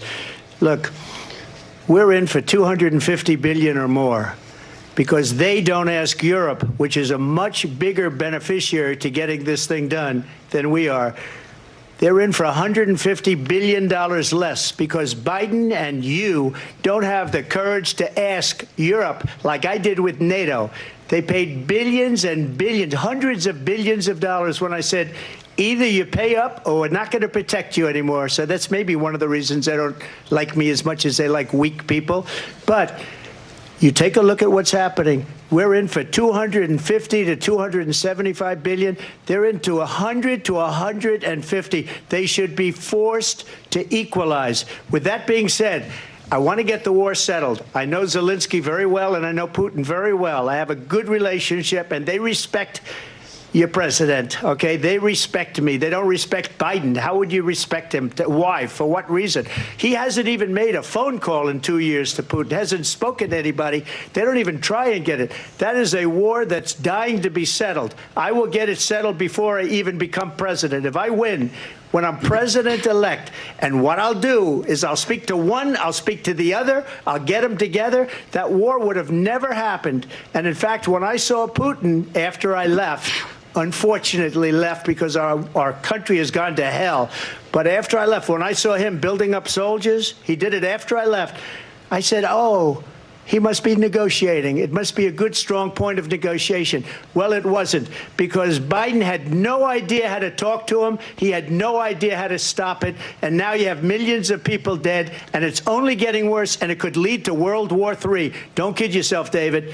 We're playing with World War III, and we have a president that we don't even know if he's... Where is our president? We don't even know if he's a president. And just to clarify they threw him out of a campaign like a dog. We don't even know. Is he our president? But we have a president, Mr. President, that doesn't know he's alive. Your time is up.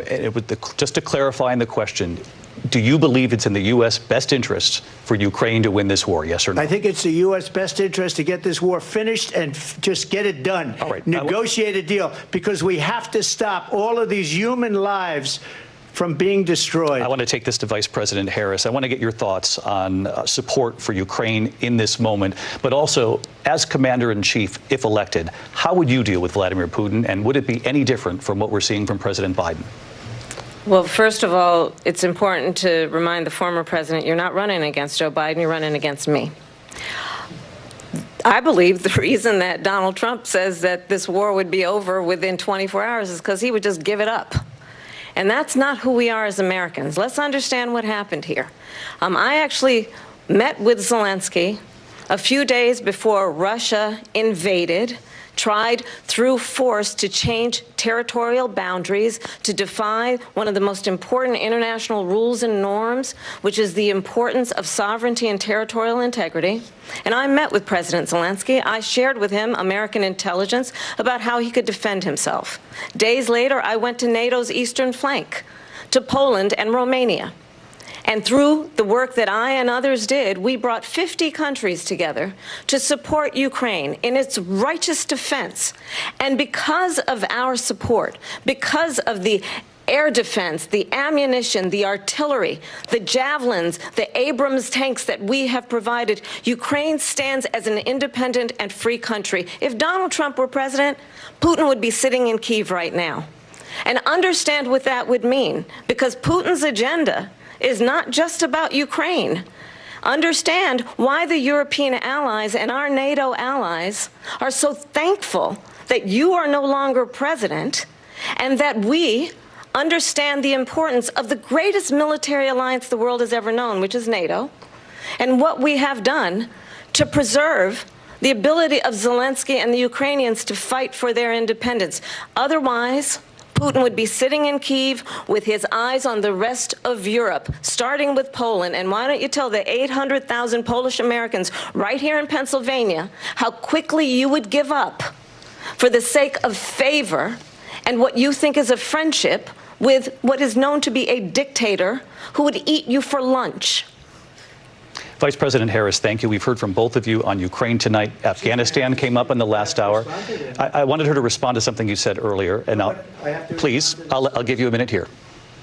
Putin would be sitting in Moscow, and he wouldn't have lost 300,000 men and women, but he would have been sitting in Moscow. Quiet, please. He would have been sitting in Moscow much happier than he is right now. But eventually, you know, he's got a thing that other people don't have. He's got nuclear weapons. They don't ever talk about that. He's got nuclear weapons. Nobody ever thinks about that. And eventually, maybe he'll use them, and maybe he hasn't been that threatening. But he does have that, something we don't even like to talk about. Nobody likes to talk about it. But just so you understand, they sent her to negotiate peace before this war started. 3 days later, he went in and he started the war because everything they said was weak and stupid. They said the wrong things. That war should have never started. She was the emissary. They sent her in to negotiate with Zelensky and Putin, and she did. And the war started 3 days later. And that's the kind of talent we have with her. She's worse than Biden. In my opinion, I think he's the worst president in the history of our country. She goes down as the worst vice president in the history of our country. But let me tell you something. She is a horrible negotiator. They sent her in to negotiate. As soon as they left, Putin did the invasion. President Trump, thank you. You did bring up something. You said she went to negotiate with Vladimir Putin. Vice President Harris, have you ever met Vladimir Putin? Can you clarify tonight? Yet again, I said it at the beginning of this debate, you're going to hear a bunch of lies coming from this fellow. And that is another one. When I went to meet with President Zelensky, I've now met with him over 5 times.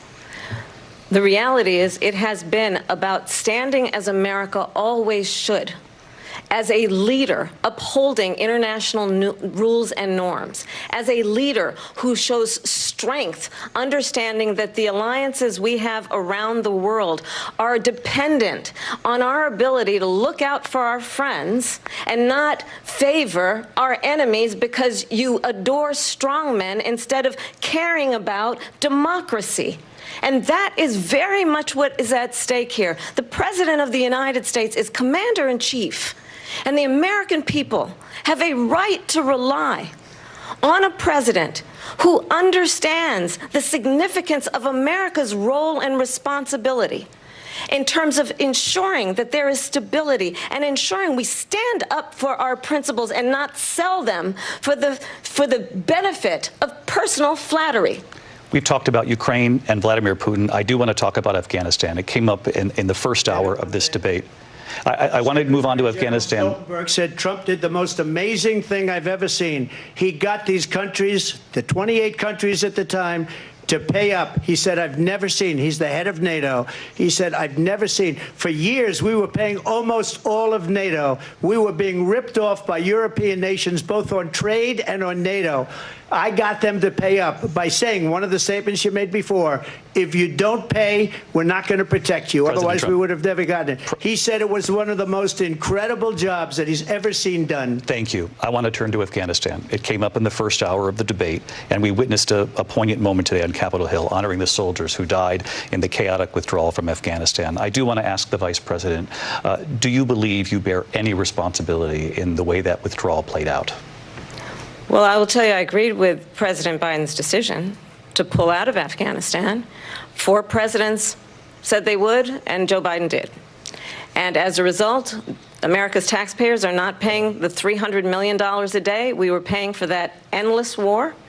And as of today, there is not one member of the United States military who is in active duty in a combat zone in any war zone around the world, the first time this century.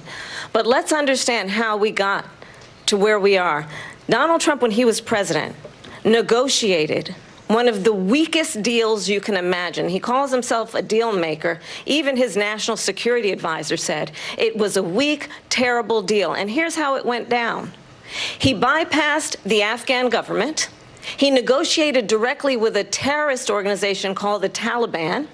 The negotiation involved the Taliban getting 5,000 Taliban terrorists released. And get this, and the president at the time invited the Taliban to Camp David, a place of storied significance for us as Americans, a place where we honor the importance of American diplomacy, where we invite and receive respected world leaders.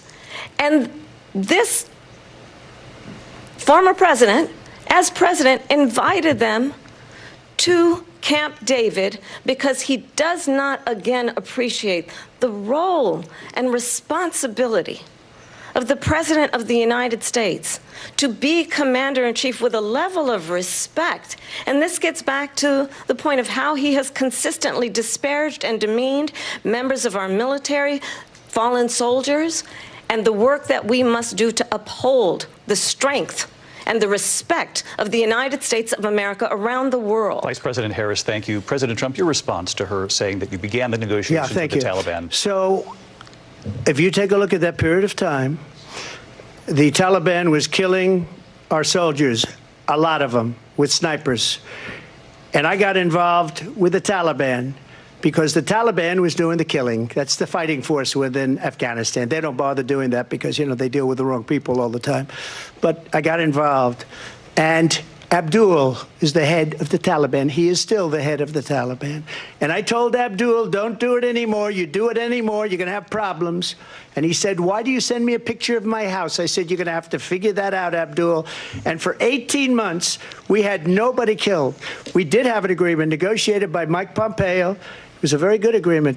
The reason it was good, it was we were getting out. We would have been out faster than them, but we wouldn't have lost the soldiers. We wouldn't have left many Americans behind, and we wouldn't have left $85 billion worth of brand new, beautiful military equipment behind. And just to finish, they blew it. The agreement said you have to do this, and they didn't do it.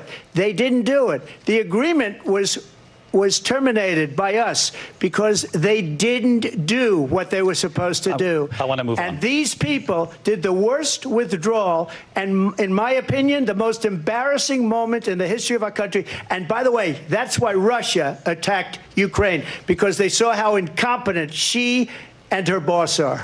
President Trump, thank you. I want to move on now to race and politics in this country. Mr. President, you recently said of Vice President Harris, quote, I didn't know she was black until a number of years ago when she happened to turn black, and now she wants to be known as black.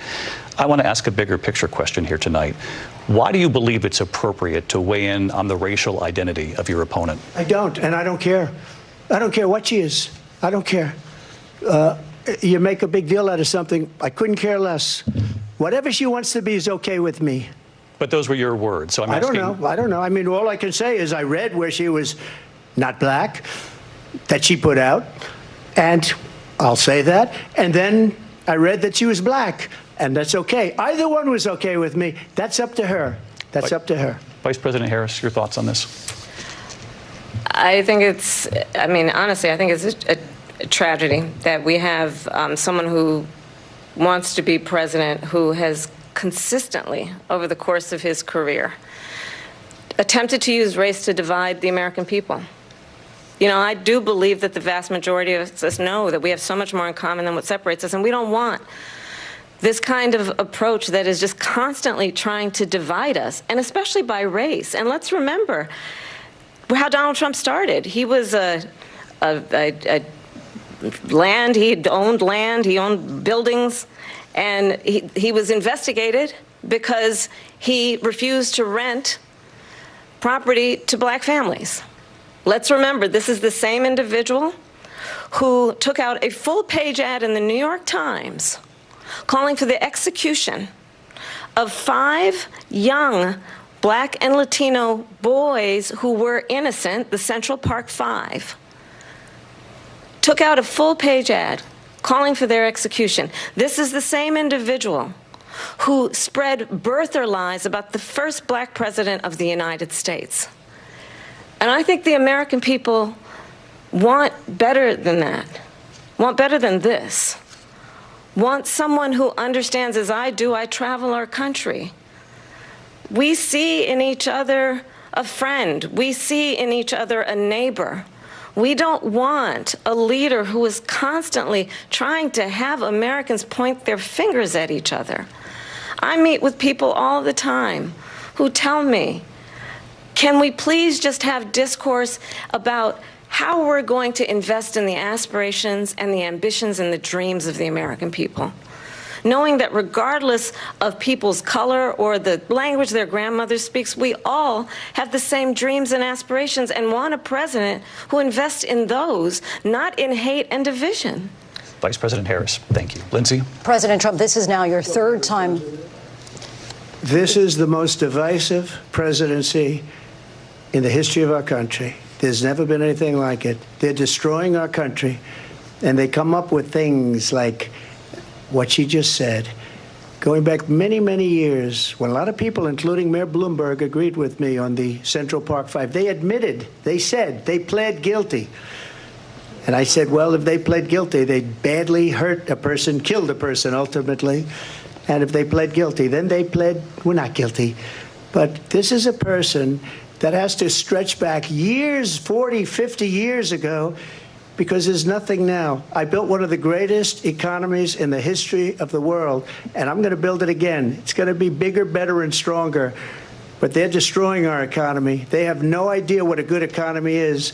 Their oil policies, every single policy. And remember this, she is Biden. You know, she's trying to get away from Biden. I don't know the gentleman, she says. She is Biden. The worst inflation we've ever had, a horrible economy because inflation has made it so bad, and she can't get away with that. Thank you. Your time is up, Lindsay. I want to respond to that, though. I want to just respond briefly. Clearly, I am not Joe Biden, and I am certainly not Donald Trump. And what I do offer is a new generation of leadership for our country, one who believes in what is possible, one who brings a sense of optimism about what we can do instead of always disparaging the American people.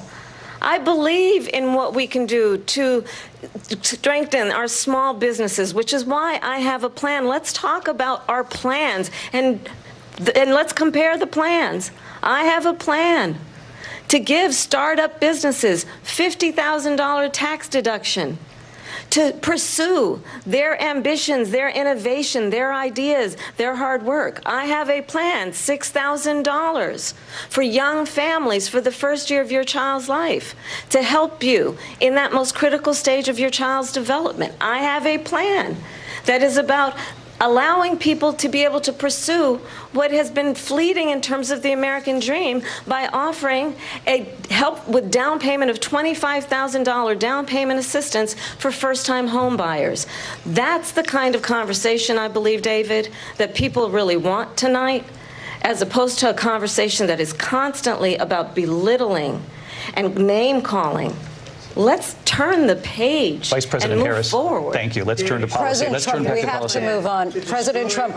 Let's turn to policy, please. She has a plan to defund the police. She has a plan to confiscate everybody's gun. President Trump, she we has do a have to plan move on to not other allow issues. fracking in Pennsylvania or anywhere else. Okay. That's what her plan is until just recently. I just need Lindsay, to go ahead. respond because Trump, the President former Trump, president has said no, something twice that I need to respond to. I'm sorry. We're going to move on, Vice President Harris. President Trump, this is now your third time running for president. You have long vowed to repeal and replace the Affordable Care Act, also known as Obamacare. You have failed to accomplish that. You now say you're going to keep Obamacare, quote, unless we can do something much better. Correct. Last month, you said, quote, we're working on it. So tonight, 9 years after you first started running, do you have a plan, and can you tell us what it is? Obamacare was lousy health care, always was. It's not very good today. And what I said, that if we come up with something, and we are working on things, we're going to do it, and we're going to replace it. But remember this. I inherited Obamacare because Democrats wouldn't change it. They wouldn't vote for it. They were unanimous. They wouldn't vote to change it. If they would have done that, we would have had a much better plan than Obamacare. But the Democrats came up. They wouldn't vote for it. I had a choice to make when I was president. Do I save it and make it as good as it can be, never going to be great, or do I let it rot? And I felt I had an obligation, even though politically it would have been good to just let it rot and let it go away. I decided, and I told my people, the top people, and they're very good people. I have a lot of good people in that administration. We read about the bad ones. We had some real bad ones, too, and so do they. They have really bad ones. The difference is they don't get rid of them. But let me just explain. I had a choice to make. Do I save it and make it as good as it can be, or do I let it rot? And I saved it. I did the right thing. But it's still never going to be great, and it's too expensive for people. And what we will do is we're looking at different plans. If we can come up with a plan that's going to cost our people, our population, less money and be better health care than Obamacare, then I would absolutely do it. But until then, I'd run it as good as it can be run. So just a yes or no, you still do not have a plan? I have concepts of a plan. I'm not president right now. But if we come up with something, I would only change it if we come up with something that's better and less expensive. And there are concepts and options we have to do that, and you'll be hearing about it in the not-too-distant future. Vice President Harris, in 2017, you supported Bernie Sanders' proposal to do away with private insurance and create a government-run health care system. 2 years later, you proposed a plan that included a private insurance option. What is your plan today? Well, first of all, I absolutely support, and over the last 4 years as vice president, private health care options. But what we need to do is maintain and grow the Affordable Care Act. But I'll get to that, Lindsay. I just need to respond to a previous point that the former president has made. I've made very clear my position on fracking. And then this business about taking everyone's guns away. Tim Walz and I are both gun owners. We're not taking anybody's guns away. So stop with the continuous lying about this stuff. As it relates to the Affordable Care Act, understand, just look at the history to know where people stand. When Donald Trump was president, 60 times he tried to get rid of the Affordable Care Act. 60 times. I was a senator at the time when I will never forget the early morning hours when it was up for a vote in the United States Senate. And the late, great John McCain, who you have disparaged as being, you don't like him, you said, at the time because he got caught. He was an American hero. The late, great John McCain, I will never forget that night, walked onto the Senate floor and said, no, you don't. No, you don't. No, you don't get rid of the Affordable Care Act. You have no plan. And what the Affordable Care Act has done is eliminate the ability of insurance companies to deny people with pre-existing conditions. I don't have to tell the people watching tonight, you remember what that was like? Remember when an insurance company could deny if a child had asthma, if someone was a breast cancer survivor, if a grandparent had diabetes? And thankfully, as I've been vice president and we over the last 4 years have strengthened the Affordable Care Act, we have allowed for the first time Medicare to negotiate drug prices on behalf of you, the American people. Donald Trump said he was going to allow Medicare to negotiate drug prices. He never did. We did. And now we have capped the cost of insulin at $35 a month. Since I've been vice president, we have capped the cost of prescription medication for seniors at $2,000 a year. And when I am president, we will do that for all people, understanding that the value I bring to this is that access to health care should be a right and not just a privilege of those who can afford it. And the plan has to be to strengthen the Affordable Care Act, not get rid of it. Vice President Harris, in terms of where Donald Trump stands on that. I want to move to an issue that's important for a lot of... You made a mistake. At number one, John McCain fought Obamacare for 10 years. But it wasn't only him. It were all of the Democrats that kept it going. And you know what? We can do much better than Obamacare, much less money. But she won't improve private insurance for people, private medical insurance. That's another thing she doesn't want to get. People are paying privately for insurance that have worked hard and made money, and they want to have private. She wants everybody to be on government insurance where you wait 6 months for an operation that you need immediately. President Trump, thank you. We have another issue that we'd like to get to that's important for a number of Americans, in particular younger voters, and that's climate change. President Trump, with regard to the environment, you say that we have to have clean air and clean water. Vice President Harris, you call climate change an existential threat. The question to you both tonight is, what would you do to fight climate change? And Vice President Harris, we'll start with you. 1 minute for you each. Well, the former president had said the climate change is a hoax. And what we know is that it is very real. You ask anyone who lives in a state who has experienced these extreme weather occurrences, who now is either being denied home insurance or it's being jacked up. You ask anybody who has been the victim of what that means in terms of losing their home, having nowhere to go. We know that we can actually deal with this issue. The young people of America care deeply about this issue. And I am proud that as Vice President over the last 4 years, we have invested $1 trillion in a clean energy economy, while we have also increased domestic gas production to historic levels. We have created over 800,000 new manufacturing jobs while I have been Vice President. We have invested in clean energy to the point that we are opening up factories around the world. Donald Trump said he was going to create manufacturing jobs. He lost manufacturing jobs. And I'm also proud to have the endorsement of the United Auto Workers and Sean Fain, who also know that part of building a clean energy economy includes investing in American-made products, American automobiles. It includes growing what we can do around American manufacturing and opening up auto plants, not closing them like happened under Donald Trump. Vice President Harris, thank you. That didn't happen under Donald Trump. Let me just tell you, they lost 10,000 manufacturing jobs this last month. It's going, they're all leaving. They're building big auto plants in Mexico, in many cases owned by China. They're building these massive plants, and they think they're going to sell their cars into the United States because of these people. What they have given to China is unbelievable. But we're not going to let that. We'll put tariffs on those cars so they can't come into our country, because they will kill the United Auto Workers and any auto worker, whether it's in Detroit or South Carolina or any other place. What they've done to business and manufacturing in this country is horrible. We have nothing because they refuse. You know, Biden doesn't go after people because supposedly China paid him millions of dollars. He's afraid to do it. Between him and his son, they get all this money from Ukraine. They get all this money from all of these different countries. And then you wonder, why is he so loyal to this one, that one, Ukraine, China? Why is he? Why did he get $3.5 million from the mayor of Moscow's wife? Why did she pay him $3.5 million? This is a crooked administration, and they're selling our country down the tubes. President Trump, thank you. Thank you. We'll be right back with closing statements from both of our candidates. An historic night, this ABC News presidential debate from Philadelphia. Back in a moment.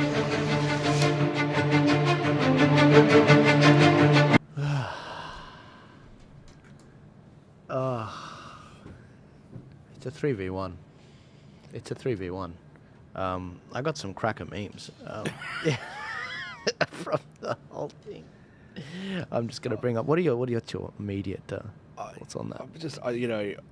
It's not even my country, and I feel embarrassed. There's two people that could be potentially the leader of the free world, which affects us, and one of them is Kamala Harris. And I'm looking at the fact checks, and it's exactly what we were expecting. Trump lied about everything and this and that, and she's amazing. Yeah. I mean, I'll give her that. I think that she's done a better job in this debate than other performances. But this is as good as it's ever going to get. Yeah. This is her at her best, and this is a better version of Trump than what we've seen before. Can you vote for this girl? I shouldn't call her a girl. Can you vote for this woman? Can anyone? Are people seriously going to vote for her? The betting markets have actually just put her into favourite. And I think that over the next couple of weeks, the media is going to say about how amazing she is and how Trump's a liar, and then she's going to get a slight bump in the polls. But the real people, real voters, they're not going to vote for this. No. There's just no way. No. And Trump has, watching Trump do this to her, it's kind of brutal, actually. He's clearly won this debate. The media won't tell you that, but he's clearly won this debate. Yeah. By far. Look, if you look at the screen now, these are some memes that are coming up from Twitter, thanks to Elon. So you've got Kamala and Muir, which is one of the, and Davis, who's one of the moderators, and you got this one where they're behind the stand and just trying to scramble to get it, and Trump laughing. And then I think they're all pretty accurate. Yeah, I mean, this one's hilarious. But no, look, Trump. I'll say this. I thought Trump might be on a better. He could be better. I really do. I think that he's been so used to debating Biden, And I think there are some things that he was probably had a bit of poor form on. I reckon he probably could have been more efficient on the abortion part. I think some of those fact checks from the moderators really got him, because she's said 6 lies while she's been on the stage, but only he's getting the 4 or 5 fact checks. That's a hard thing to get past. I mean, if you've got 3, it's 3v1. It's 3v1. So in terms of the amount of time, he's outnumbered. And I've been noticing how long they've been allowing her, especially on the black question, where they said, Trump, what do you think about, your comments where you said she's not even black?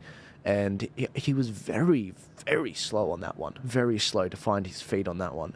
And then they afforded her like 60 seconds, 90 seconds a reply, but he was only like 30 seconds. Anyway, I'm sure someone will do the numbers. Look, I think on that issue, we'll probably talk about this after they come and give their closings. But I thought he should keep it fairly brief, because he doesn't care. Yeah. And they keep Dems, and even like the Labor Party here, or the left here, they keep bringing up race. They're the ones that bring it up. So then when you respond to it, what are you supposed to say? As soon as you respond to it, you don't agree with them. Oh, you're a racist. Yeah. I mean, what is he supposed to do? She has said previously that she's Indian, and then she says that she's black. Now, okay, she's multiracial. That's fine. But, she grew up in Canada. I mean, there's just... What can he do there? I think there have been times when he was a bit repetitive and sort of stuff like that, but that's his style. That's why I'm not going after her too much for like being wordy in some of her answers and stuff. But like just on substance and just the way that he's conducting himself and handling things and everything, I can't see people being enthusiastic about voting for her unless they're already on, they're already made up their mind and they're going to vote for a Democrat no matter what. Yeah. Right? Whereas with him, I think there are going to be people who aren't really sure what they want to do, who probably would have seen that performance and went, actually, I think this is the guy that can sort out things like the potential of World War III, that can potentially sort out Russia, Ukraine, Israel, Palestine, etc. I don't think that can we trust her? I mean, when she went over to Europe and she's like, oh, I'm on the west flank or the eastern flank or wherever I am, and then she starts bursting a laugh, and we've seen her on the international stage. I mean, I can't see how anybody would feel comfortable and safe and secure with her in charge. Yeah. No, it's insane. I think they're just about to do closing comments now, guys, so we'll just finish up with that and have a chat after it. So I think you've heard tonight 2 very different visions for our country. One that is focused on the future, and the other that is focused on the past, and an attempt to take us backward. But we're not going back. And I do believe that the American people know we all have so much more in common than what separates us. And we can chart a new way forward. And a vision of that includes having a plan, understanding the aspirations, the dreams, the hopes, the ambition of the American people, which is why I intend to create an opportunity economy, investing in small businesses, in new families, in what we can do around protecting seniors, what we can do that is about giving hardworking folks a break and bringing down the cost of living. I believe in what we can do together that is about sustaining America's standing in the world and ensuring that we have the respect that we so rightly deserve, including respecting our military and ensuring we have the most lethal fighting force in the world. I will be a president that will protect our fundamental rights and freedoms, including the right of a woman to make decisions about her own body and not have her government tell her what to do. I'll tell you, I started my career as a prosecutor. I was a DA, I was an attorney general, a United States senator, and now vice president. I've only had one client, the people. And I'll tell you, as a prosecutor, I never asked a victim or a witness, are you a Republican or a Democrat?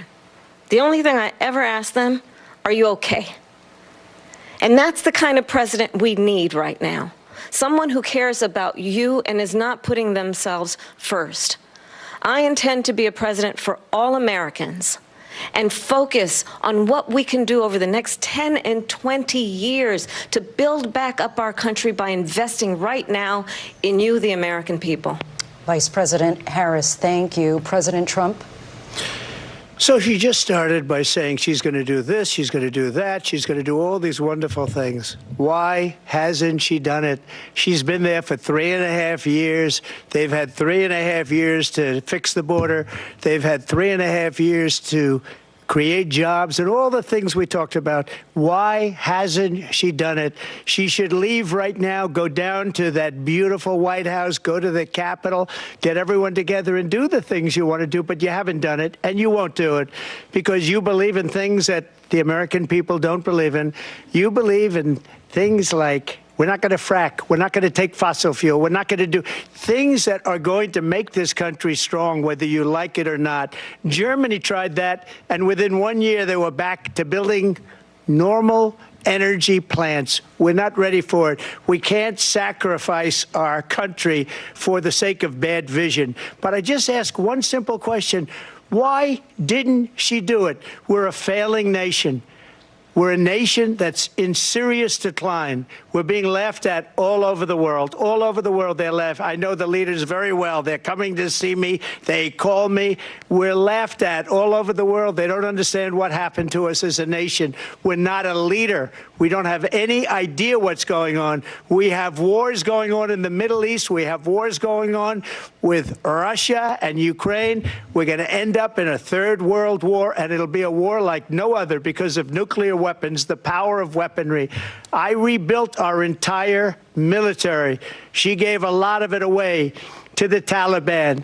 She gave it to Afghanistan. What these people have done to our country, and maybe toughest of all, is allowing millions of people to come into our country. Many of them are criminals, and they're destroying our country. The worst president, the worst vice president in the history of our country. President Trump, thank you. And that is our ABC News presidential debate from here in Philadelphia at the National Constitution Center. I'm Lindsay Davis. And I'm David Muir. Thank you for watching here in the U.S. and all over the world, and from all of us here at ABC News. Good night. I just want to see. And welcome back to NBC News coverage of the debate. Pick your adjective. I would go with fiery to begin, but it goes from there. Both the candidates, you could argue.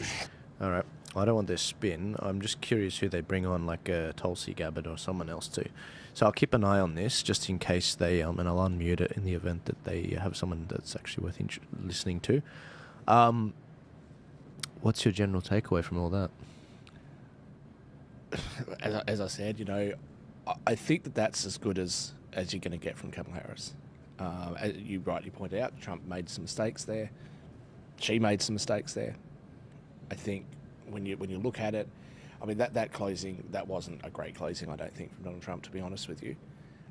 There were some times in that debate where I thought, yeah, Kamala Harris has sort of done a really good job of it.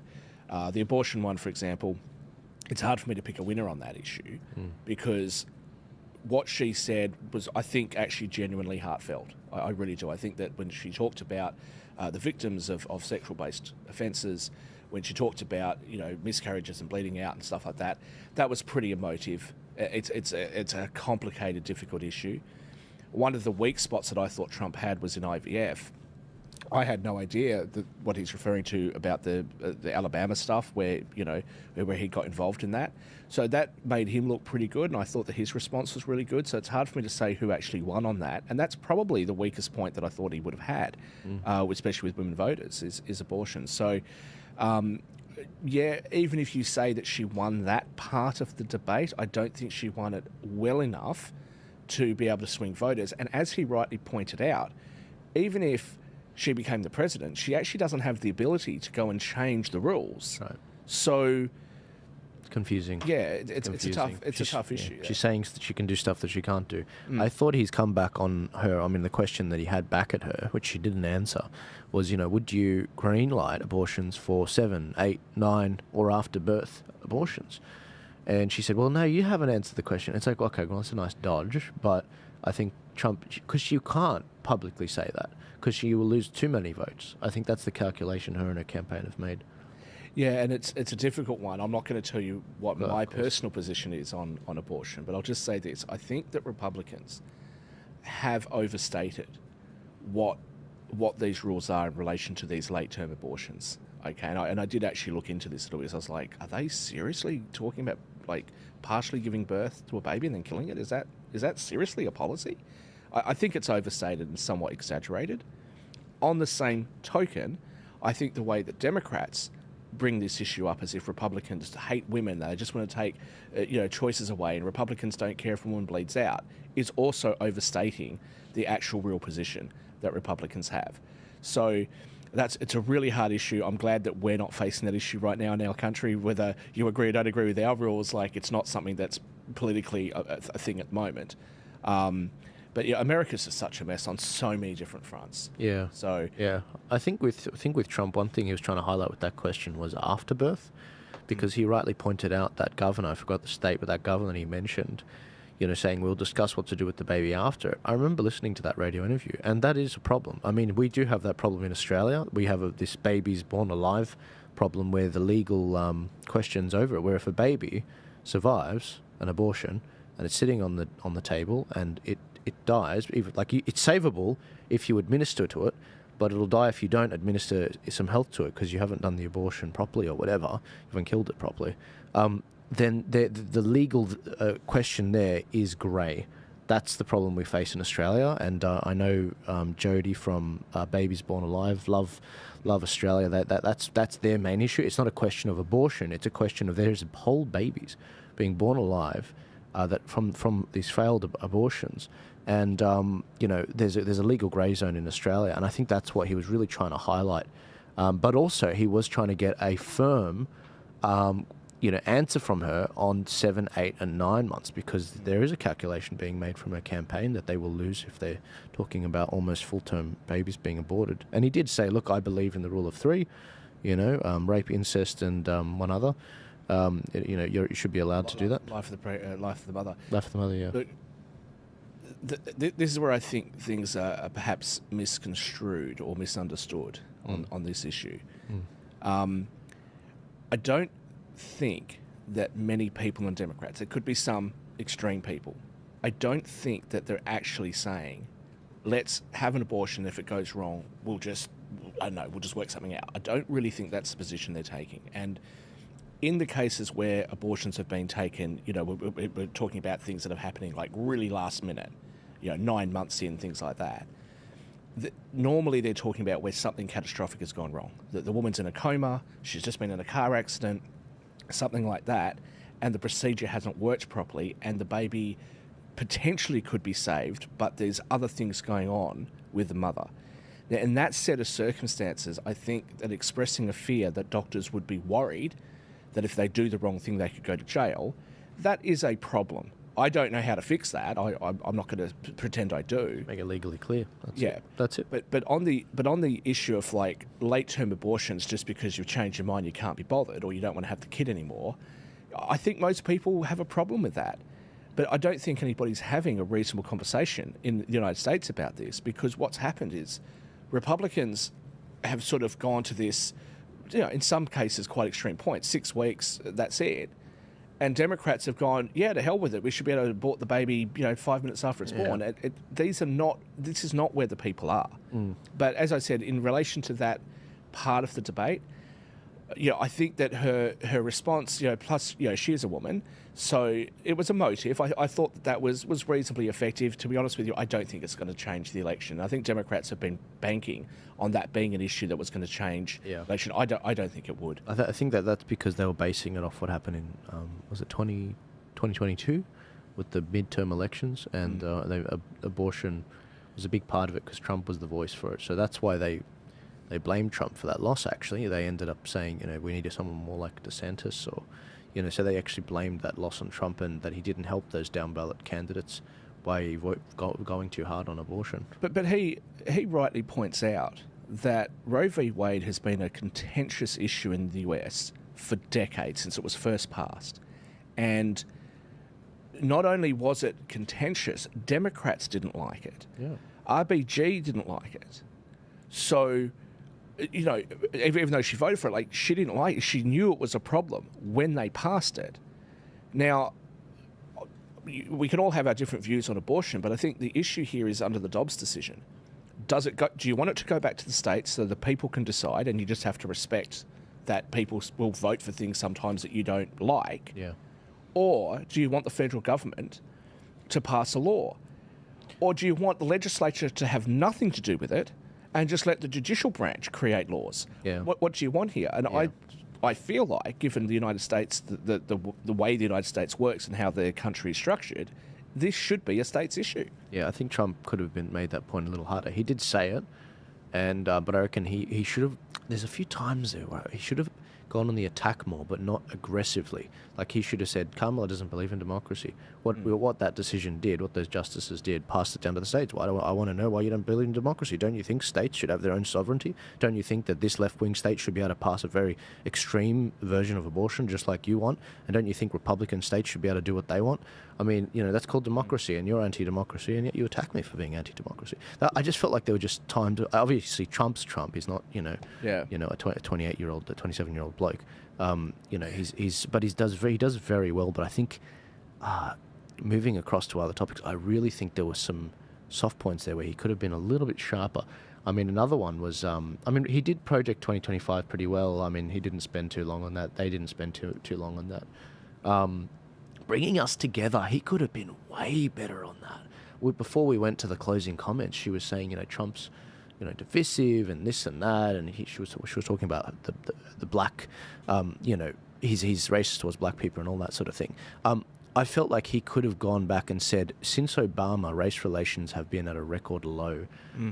He pushed race relations when he couldn't get bills passed through Congress. Similarly, Biden promised to bring the country together in his maiden speech, in his inauguration speech, and he's done anything but that. And so has she. They've turned Americans against each other. They weaponized the DOJ against the opposing president nominee, and on top of that, they've been going after parents that want better things in their schools. They don't want the LGBT books being put in front of their kids and indoctrination. Chapter and verse, and I'm sure there are other podcasts in America that can tell you chapter and verse, but he knows it. I know he knows it, but he didn't say it, and I'm just like, come on, Trump, come on, man.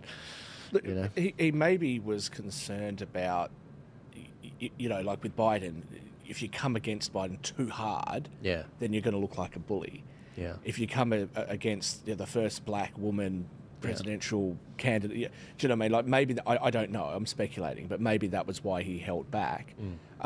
When he used he obviously was waiting for a time to do it. When he said, "Excuse me, I'm talking now," does that sound familiar? That was brilliant, because not only did it turn the tables on her, because I'm sure that she was trying to find a place to do it, but also she interrupted him a couple of times, and then he said, "Be quiet" or something. So I thought that was pretty good. Yeah, it was good. How much more aggressive could he get without alienating people, which is what people are saying, that he's a bully. So, we just have to be somewhat careful. I think he had to be somewhat careful about it. Just on that race stuff, and I think you and I have this in common. Probably more so me than you. Throughout my life, certainly as an adult, I moved to Sydney when I was 11 from Perth. I have never felt really like the race was an issue, and Sydney's been great. I love Sydney. So, and then I moved back to Perth when I was 20. Didn't feel like it was an issue then. And really, it only became an issue when left-wingers started bringing it up. I think when you hear like the far left and they say that Trump's divisive, but then you actually go and talk to people, especially people of colour, which apparently I'm not in America, but everywhere else. America thinks I'm white. Don't get me started. But everywhere else I'm not white. Yeah. When you actually talk to people, they actually say similar things to me, that like, we're sick of this. Like, we're sick of, you're the first guy.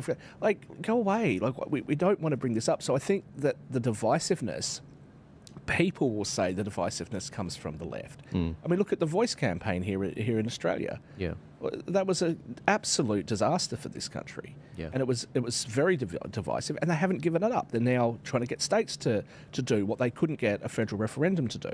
Yeah, they're the ones that bring it up. Democrats in America, I know we're supposed to be talking about America today. Democrats in America, they're the ones that are doing this. They're the ones that are saying, hey, let's have segregated college graduation ceremonies for black people and people of colour.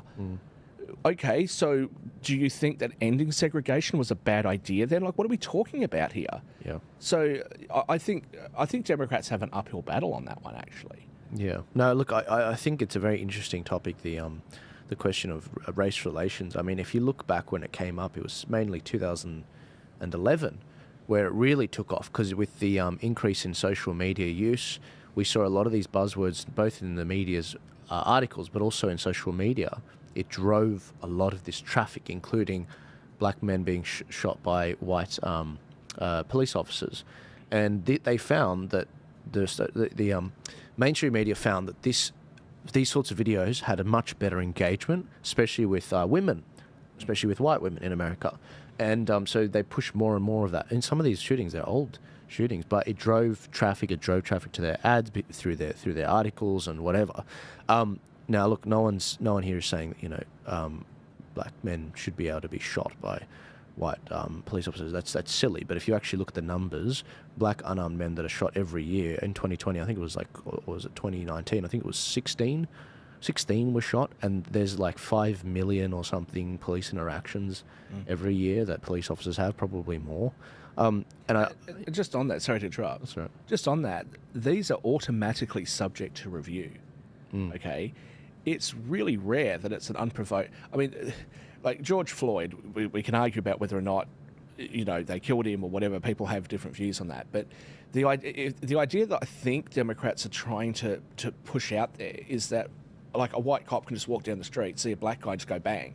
Yeah. That's not happening, right? That would be an extremely rare event. Now, do the police sometimes make mistakes? Well, as you know, I'm not a great fan of the police because, hey, I'm not a great fan of government in the first place, no matter who's in charge. Yeah. But I'm not prepared to say that. Like, yes, police make mistakes, but that's not happening in any significant quantity. Yeah, that's right. And the idea that there's no willingness to change it, I mean, it's nuts. So the backlash was far worse. They defunded something like, or they lowered the funding for over 150 police stations around America, and it's not better. It hasn't gotten better. Race relations have gotten worse. There's more crime being committed now, so well done. But going back to 2011 when this all kicked off, thanks to social media, I believe in Tim Pool's theory about this, and many people that were there back then at the Occupy Wall Street protests against the banks when they were bailed out, and literally. But what ended up happening was we saw a situation where we did see it's almost like there's a meme of this guy saying, okay, now release the race relations thing to divide and conquer, because originally when Occupy Wall Street came up and it was the opposition to the banks being bailed out and all of that in America, originally it was conservatives, it was libertarians, it was left-wingers all coming together, which they couldn't have in the establishment. They weren't allowed to let that go fly. So then we saw these big corporations, these banks, they really bought into this race relation stuff, this LGBT stuff, this black quota, woman quota, whatever, because it divided. Because if you're an individual person rather than a family, rather than a community, rather than a state and a nation, then it's easier to control you, pick you off, But if you're a part of a rock-solid community, a church, you've got two parents, you've got kids, and you raise them in the way that your parents were raised you, and that forms a church, and then that forms a community, a local council, state, and then federal. I mean, that's indestructible. And so when I look at that, I see that race relations are critical to the corporations and the government actually retaining control over the populace, and they can sort of curb any populist revolution coming up from the left or the right, like Bernie. Yeah, I think you're right. You had to throw Bernie in. I have to, yeah. No, Bernie pre-2017. So. Look, I tend to agree with you. I think just for example with women's rights, I think it's important for women to be able to have the same jobs and the same opportunities as the rest of us. But I think that when women are told, hey, you can have it all, I don't see how, because I don't think that men can have it all either. Right, you at some point you have to make a choice between spending time with your family and kids or letting those years go past and working for the man, or the big corporation. So I think a lot of the ways that they do things is designed because, hey, corporations want women to have no children so that they can work more, right? And so if you can convince women that, hey, those men that do that are outperforming you, and so there's a sexist conspiracy against you, then you get that. But then you also, when you bring in quotas, the one that I always talk about is the quotas for the LGBTQ community, especially lesbians and gay people and gay men. Well, if I'm in a, like, seriously, I couldn't care less. I couldn't care less what your sexuality is. I may not have the same sexuality as you. I'm straight, but hey, like, you do you. I don't care. What happens in your bedroom doesn't matter to me. Now, if you're now going to require me to have a quota, what am I supposed to do at the job interview? Yeah. Am I supposed to ask someone? Because I may not know. It may not be obvious what the sexuality is. I might think it's something, but it may not be. So do I then sit down with the person and say, hey, like, I really love your resume. You've got some great qualifications and experience. But by the way, before I give you this job, could you please tell me what you get up to in the bedroom? I mean, it's, like, how do you actually comply? And the thing is, I don't think that they want you to comply. I think they want to make it so it's impossible for reasonable people who previously got along, as you've said, to actually be able to do anything. Yeah. Yeah, it reminds me of that story where a female-led company didn't build the collapse bridge. I need to double-check this. Bloody fact-checking organisations. So that was a disaster, right? But see, here's the thing. I don't think it was a disaster because women were running it. It was a women's-only company. Yeah. I think it was a disaster because it was lefty women that were running it. Lefty women? Yeah. Well, hang on. What I believe is it was the fact that they lowered the competency for people to come in rather than wait a little bit longer. Don't try and break the ceiling. Just wait. Just slowly bring them in. You know, don't drop your standards like the military does, you know, where you got to be able to lift a man, but you lower it just for women. Don't do that. You know, but I think that's what happened in that organisation. But again, I have to double check the stats on that because I've and Kamala Harris made a comment about you know, wanting to make sure that the US military was the most lethal military operation. Well, look, it probably still is, but like, seriously, you know, I mean, all this trans stuff and all this stuff. Again, I've got nothing against trans people, but you're forcing an issue that doesn't really exist, and you're upsetting people, and then you start to investigate some military members because they're slanted too far to the right, and then you accuse Donald Trump of being divisive. I mean, it just doesn't make any sense to me. 100%. This is why I believe that there is a real possibility of Virginia flipping. I think that there's a stronger possibility of that happening than what the polls would indicate, because remember that there's a lot of military people and a lot of the military side, like real patriot government workers that work in Virginia or live in Virginia. And a lot of them are a bit older. So I could see it happening. People might, you know, put in the comments, Shakeel's crazy, that's never going to happen. But I actually think there's a real possibility of that happening. And on election night itself, but you know, there's the 7 states everyone's talking about, right? The Rust Belt, Pennsylvania, Wisconsin, Michigan. Then you've got North Carolina, Georgia, and the Silver State, Nevada, and Arizona. There was talk before about New Jersey. There was talk about Virginia when Biden was around, and there was some talk. I think it was unrealistic, but there was some talk of potentially New York flipping. But I'll say this: if Kamala Harris doesn't win Pennsylvania, I don't think that there is a realistic path forward for her. However, as far as I'm concerned, if Trump wins Virginia, if he flips something, the election's over. You could call it right then and there, because that would indicate that there has been a real change. And I think, you know, politicians often say this is the most important election. They say that every election cycle in every country, right? But this actually is quite an important thing. And there's a part of me that hopes, my prediction is that if Kamala Harris wins, it's going to be razor thin. If Trump wins, it'll be a fairly big margin. It'll be a bigger margin than what people are predicting. But either way, I'd actually like there to be a big margin, because it gives us some feedback. Are people, like, am I totally out of touch? Am I living in a bubble where everybody I meet just agrees with me, and so I'm under some false sense of security, like I'm delusional here? And actually, yeah, like, people want higher taxes, they want more government control, that sort of, is that what people want? Or is it the case that the politicians are wrong and actually this is not what the people want? And if it's a really decisive victory for Trump, it sends a message. And I tend to think that that's what's going to happen, because we saw that in Brexit. People were fed up. We're seeing it in Germany. People are fed up. We're seeing anti-immigration movements in places like Sweden, right? You wouldn't expect it there because people are fed up and the governments aren't listening. same as the issues that we're having here in Australia. So when the people actually say something really loudly, which I think was what 2016 was, that was a very loud message to the political class that there's a problem and you're out of touch with the people. You need to listen to that and change course. Yeah, no, absolutely. Is Virginia, when they say Virginia class submarines, is that where they come from? Our Australian Virginia class submarines. I'll double check that. I'm sorry, I don't know. Well, when you said military, I thought, oh, maybe they. Well, because a lot of the like the Pentagon and like all those sorts of places are in Virginia. So. Right. Yeah. I might check that out because as a state, they are obviously bordering, the ocean. It would make sense. But, anyways, going back to the whole question of how the debate went. I thought one of Trump's best attacks was one that I told him to do. I called him up and I said, Trump, you need to do this attack. It was the fact that, why didn't he actually end up telling? Why didn't Kamala actually end up telling, Biden to roll out of bed and, do what he has to do? I mean, the idea that, Kamala she's got 4 months left. There's a lot of these things that she says she wants to do, she could do, she has time. And it's like, well, if you don't have time, is it because Biden or is it because you're an ineffective leader or you don't have the numbers? I mean, I thought that point was really well made and quite humorous when he said that. He's like, the first time he made it, it was the best put. And I think it was very strong that he said that in his closing comments as well. The fact that he said, look, roll Biden out of bed and go get him to sign a bill, for Medicare or whatever, what are you waiting for? It was well made. It was a good line. As I said, I think media's going to, say that she's won the debate.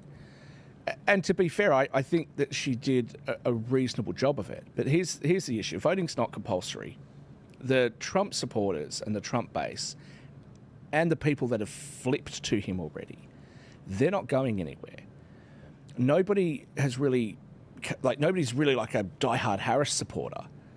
I mean, she's kind of new to the scene. That there's been the whole mess that with Biden stepping aside, and then there was talk about should they have an open convention at DNC and stuff like that. There is a few people are a little bit unhappy about a few things, and so this is really the only chance that she's had. She had the interview with CNN. She's had this, and that's kind of it. I just don't know whether that's going to be enough to drive enthusiasm.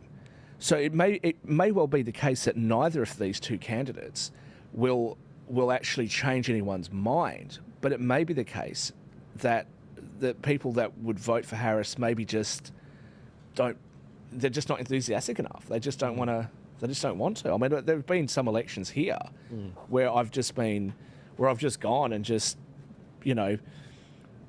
put in a blank ballot because I just don't like anybody. Yeah. I was talking to this interesting guy the other day, Peter Archer, and he made the point that, look, Joel, governments aren't elected in, they're usually elected out. They're kicked out.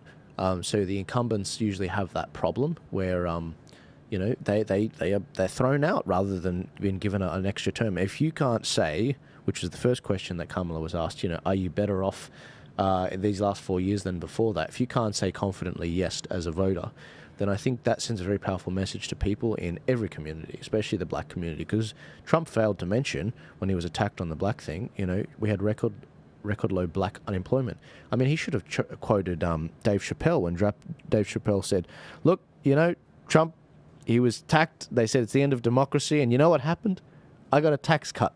And I thought it was the funniest thing, the way he put it. It was so efficient with words, a bit of a wordsmith he was. And when I see that, I'm like, yeah, look, I think people will vote Biden and Harris out. I think they're unhappy with them. It is Harris on the ballot, obviously, and there is a huge unanswered question of why she never gave a good answer, why she doesn't get some of this stuff done in the next 4 months. I mean, it's been 5-6 months since the last debate.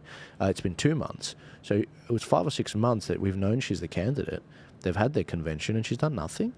That's 1/8 of the presidency. 1/8.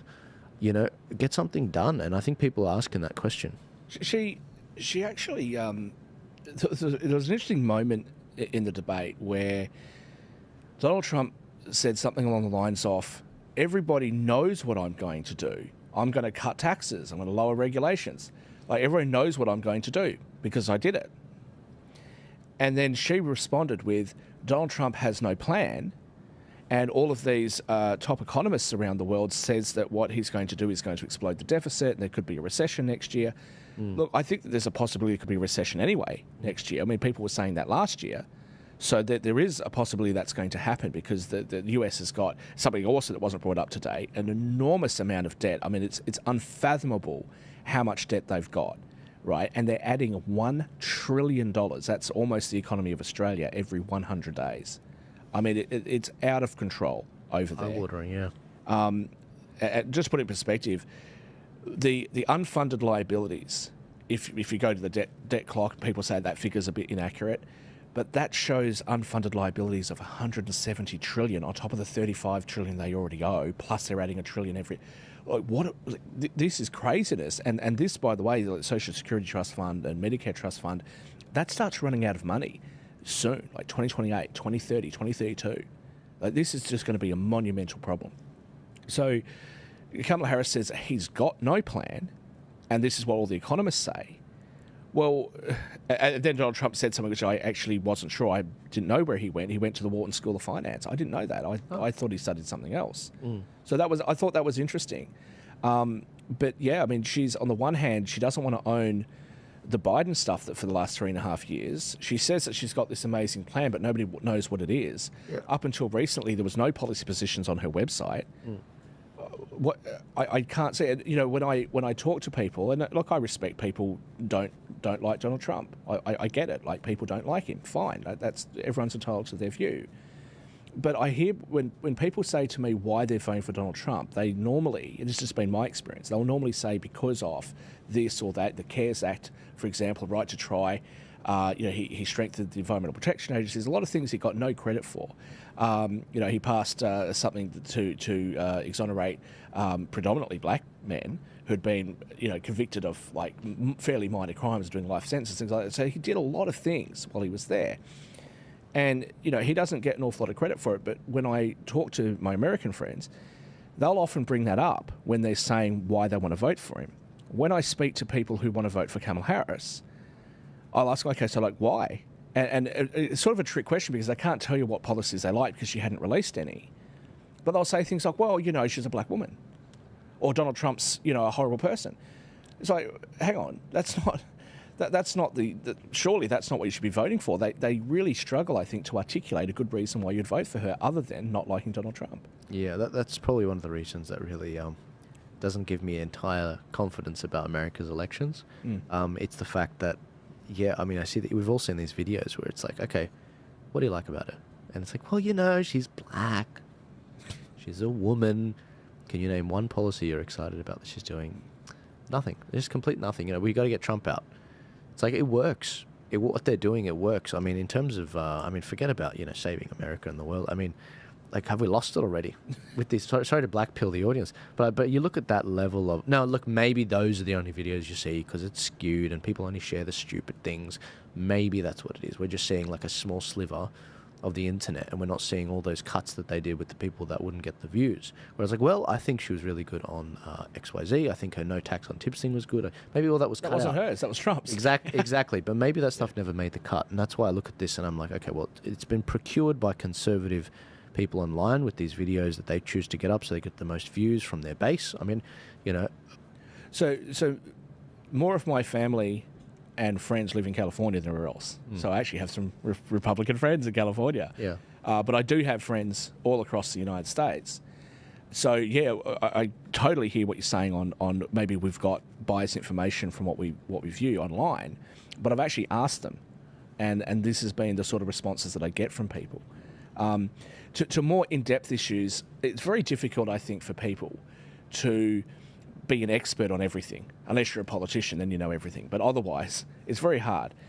And I know, for a little while, I was actually on some of the live fact-checking website. I just gave up because it was all Trump. It's terrible. You know, it's just, what's the point? There's a few things that I sort of would like to come back against if I was a Republican, which I'm not American. But she made a comment about tariffs not working. Now, I actually tend to agree that tariffs across the board may not be that good an idea, but that's because I think it will actually end up hurting your exports. Tariffs on the goods of certain countries, if you think that they're being unfair to you, yeah, that may well be reasonable. But across the board, I'm not sure about that. But she made the point that these tariffs will pass on costs to consumers and drive prices up. This is coming from her and Biden, where inflation's it's been out of control. It's come down now, but the inflation that's been experienced has been massive. Now, I was in the United States last year. I went to like a fast food place. It was the equivalent of $40. We just got two burgers and chips and a drink, $40. I mean, I can afford that, but can the everyday family afford? I don't think that they can. Now, it's interesting because Democrats, Labor Party, the centre-left parties of the world often promote unions. And again, I totally understand where they're coming from when they say we need to increase wages because people are struggling. I get it. That's fair enough. However, please don't ignore the fact that when you increase wages, you also increase the cost of goods. That's why a lot of people want to buy goods from overseas, because manufacturing is cheaper. If Democrats and Labor parties and centre-left parties don't want to acknowledge that, why are you going to say, well, this thing's going to drive inflation, ignore the things that you do that drive inflation? Because if you're going to do that, if you're going to go down that path, you might as well say that the America First movement, which talks about bringing jobs back to America, will have an inflationary effect. It will, but the overall economy would be better, is the argument I think being made, would be better if those jobs were back in America. I mean, you've got to be somewhat honest about these things at some point. Yeah, I definitely think he could have hit her harder on the, even brought up the fact that, yeah, look, of course I have policies. In fact, Kamala's stealing them. You know what I mean? Yeah, like, there's a few pivots like that where he could have, he was asked, he has no plan, he has no this, he has no that. Well, actually, I have such a good plan that you're stealing the pointers. I just, and I don't want to be a downer on this. I hope there's another opportunity for him to go back to the phenomenal people. And, the guy's almost 80. I want to see him come back and give it another crack with these with Kamala. I hope they do another debate. He didn't want to do the ABC's debate. He wanted Fox to host it, and I think it's only fair that he's given she should, as a matter of honor, say look, we'll go to Fox and go from there. And they won't fact check in real time, Kamala. I think that it wasn't his best performance, and I'm not going to. And again, that's not going to do well with the viewers. I think there were some great key moments. What my hope is, trying to see the light in the clouds here, is I'm hoping that the mainstream media have gotten so small that only less than 10 million people actually watch this full thing, because that's usually the numbers, less than 10 mil usually. And I hope that some of those real cracker snippets about him saying, "You're in government, roll Biden out of bed, and do X, Y, Z." I think some of those crackers in about him giving Kamala a Trump hat and all of that, I think that would do really, really well. And I'm hoping that a lot of the voters, especially the younger ones coming in, that's what they see. In the Biden debate, Kamala Harris afterwards, when she was talking to Anderson Cooper, made the comment that it was a slow start, but it was a great finish. I think that Trump's performance was perhaps the opposite of that. Yeah. I think he ran out of zingers. He used up a lot of material in the first half, and then he kind of started, just tapering off a little bit. But I actually think that he did a great. I actually thought that was a good performance from him. I really do. I think that Kamala did quite well, actually. Yeah, absolutely. But I really like the fact that he did appear to be a lot more restrained, which is what people have been asking for. And he did come back with some real zingers. I mean, there was one moment where he said something, she said something, I can't remember what it was that she said, and he went, well, that was just designed to be a soundbite. They gave her that. I mean, Yeah. I thought it was good. That was brilliant. See, that was brilliant. And look, I think that a lot of people, they did stay engaged in that. I was watching the numbers while we were live streaming the thing. We got up to something like 1,000 live viewers across the platforms. Just to put that in perspective, Steve Bannon's War Room was doing 5,000 on Rumble. So that's pretty good for little old Australia, which is 25 times smaller than America. Yep. But no, look, guys, thank you for everyone tuning in and giving this a share. Did you have any other thoughts? Again, we're not in a rush, but did you have any other thoughts on the debate? Because I feel like we pretty much covered most things. Yeah, look, I'll just say, you mentioned Fox. If I was Kamala, she's never going to do this, but if I was Kamala, I would do what Gavin Newsom did and just ring up Fox and say, hey, listen, get Sean Hannity. I'm going to do a sit-down interview. To me, I don't think that what she's done today will be enough to win the election. The polls and the betting markets have changed, right? I don't think that's going to that's going to stay. I think it will flip back to him. So I think she needs to do something more if she wants to win this election, and I think Donald Trump just needs to continue doing what he's doing, right? I don't think he made any serious errors. It's not like the 2020 debate with Biden, which was just awful, right? It's not like that. And then he caught COVID. Like, that was just such an awful debate performance from him, and he couldn't do what he did in 2016 against Hillary Clinton. Yeah. But this, I thought, was actually pretty good. I will just say I had to laugh just the way that he said that, he sent a picture, and, Dog goes, why are you sending me a picture of my house in Afghanistan? I just thought that was great. But it also shows that he's the kind of person that would, push people's buttons, that are adversarial towards the United States. The Afghanistan withdrawal, I think, was a disaster. Yeah. They left a couple $100 billion or something, or $80 billion. I don't know what the figure was. It was like more than our budget. I mean, they have more Apache helicopters than Australia. Exactly. Something crazy like that. Like that just, I don't get it. And I seem to remember, and somebody can fact check this, didn't Biden give Putin a list of like 7 things or 14 things or something that you're not to attack? Yeah, that's right. Yeah, that's right. Very early on in the conflict, he said, look, we won't interfere if it's a minor incursion. Yeah, so it's like, well, what? Just gave him permission to do an incursion of a minor size. Yeah. Once you get kicked, things start kicking off. The truth dies after that. But no, looking at the, I felt Trump could have probably been more clear on the foreign policy. She said, took credit for, look, we withdrew out of Afghanistan. It's like, no, Trump triggered that. All you had to do was leave it and let the plan play out, and you've still found a way to stuff that up, basically. And on top of that, with regards to Ukraine, the idea that Trump didn't go harder and say no, because she said to him, you're weak on Ukraine, Putin will eat you alive if you're president. And he should have basically come back and be like, I was president. He didn't invade under me. In fact, he only invaded before me under Obama in 2014 with the annexing of Crimea, and then after under you guys. And so don't blame me for that. He never did anything with me, and he's the one that's endorsing you. Well, look, again, I'm not actually a right winger. I'm quite a liberal kind of person, but I'm not sure that I would agree with that, because I think that when he says, hey, I will, and he said it quite a few times before as well, I would have the war ended between the Ukraine and Russia before I even become the president. I'll have that ended as president-elect. I think that people already believe that. Yeah. And in relation to Afghanistan, why bother correcting her? Nobody thinks that this was good. Even Democrats will actually say this is a real weak spot. So why bother correcting her? It doesn't need to be, because you run the risk of looking like a bully. Yeah. I think some people were saying that he came across as a bit... I was getting a few texts during it. Some people were saying that he came a bit across as aggressive, and maybe the first mistake he made in the first Biden debate in 2020. I think some people are saying he did that as well with her, and he doesn't usually have a female debating partner. Hillary Clinton. Yeah, I mean, like, it's been a while, but Hillary, if you think about it, you know why he was able to get around that? The power of having a live audience was amazing, because the live audience helps you outflank the commentators and the questioners, the unbiased questioners, because they laugh at the questioners.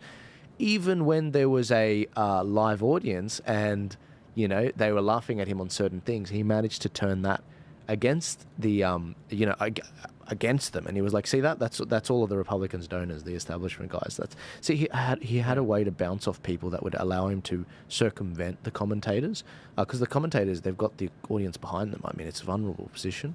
So I'd like to ask you a question though, because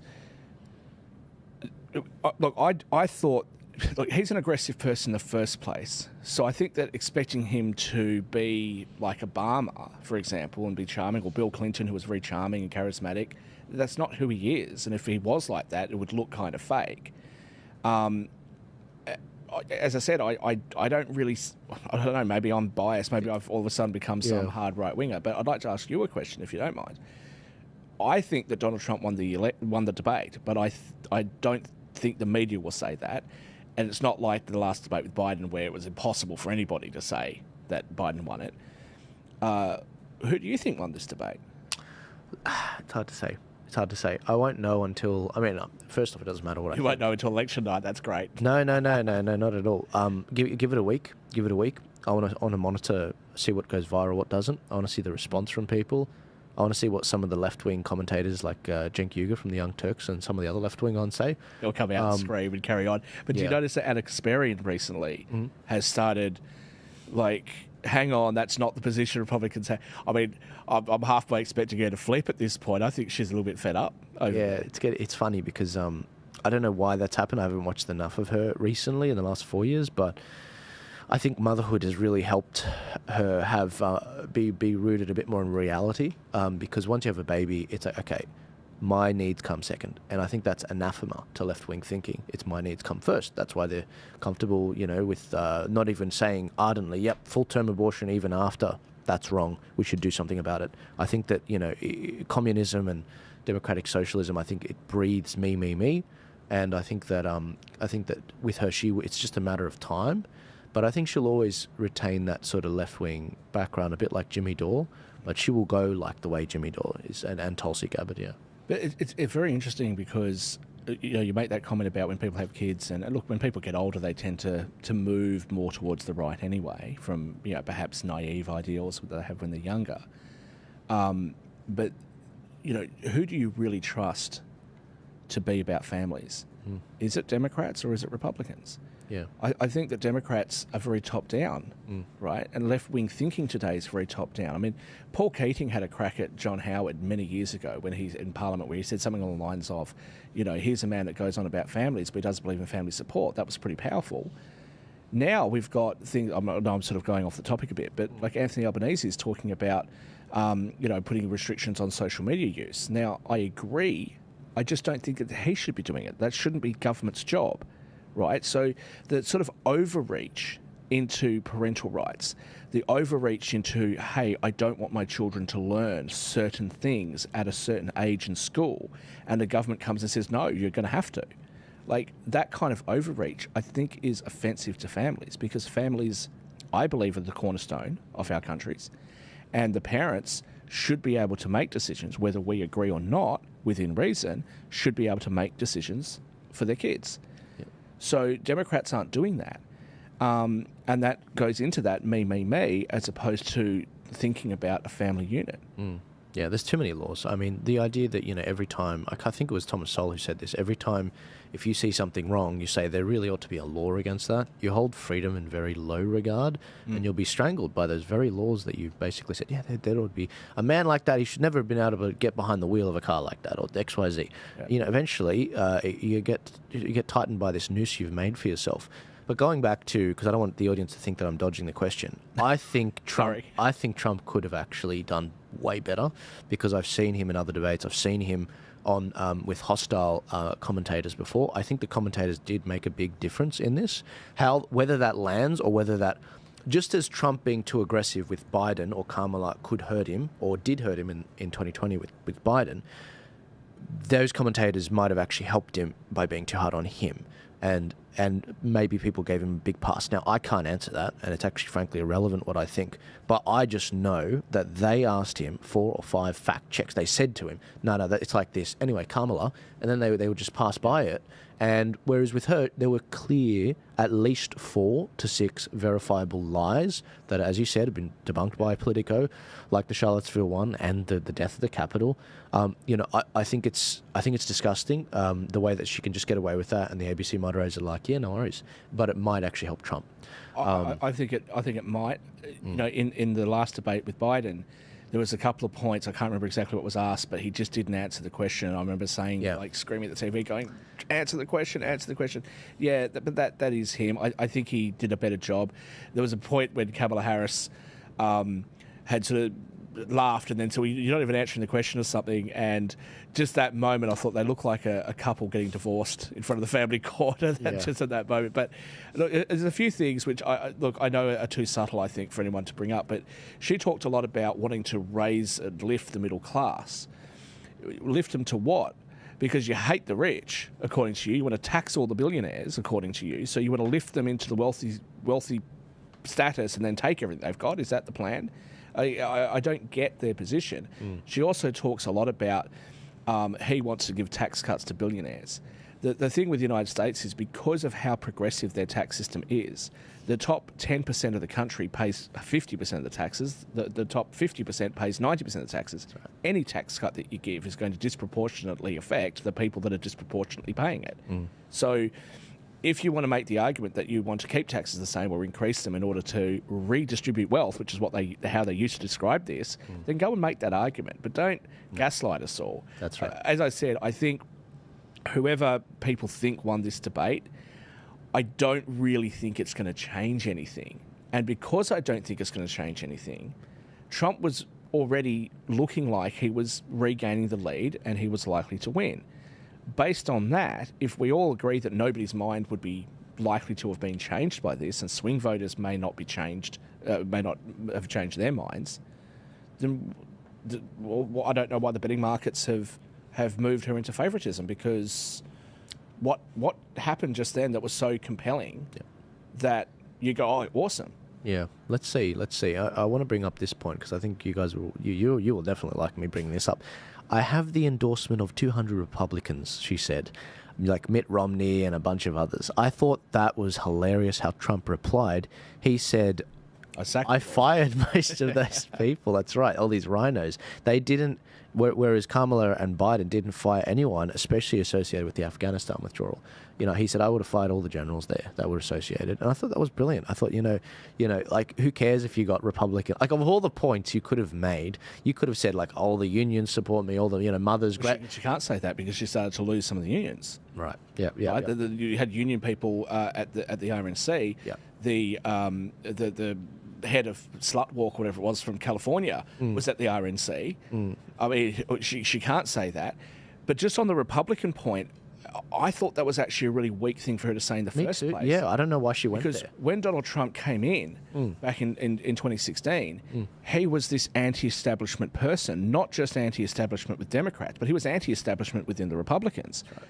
So for her to say, hey, they've all backed me, so are you now saying, Kamala, that you are the establishment candidate? Is that what you're going with? She was saying, Dick Cheney, all the names she rattled off, I think it was Bush as well.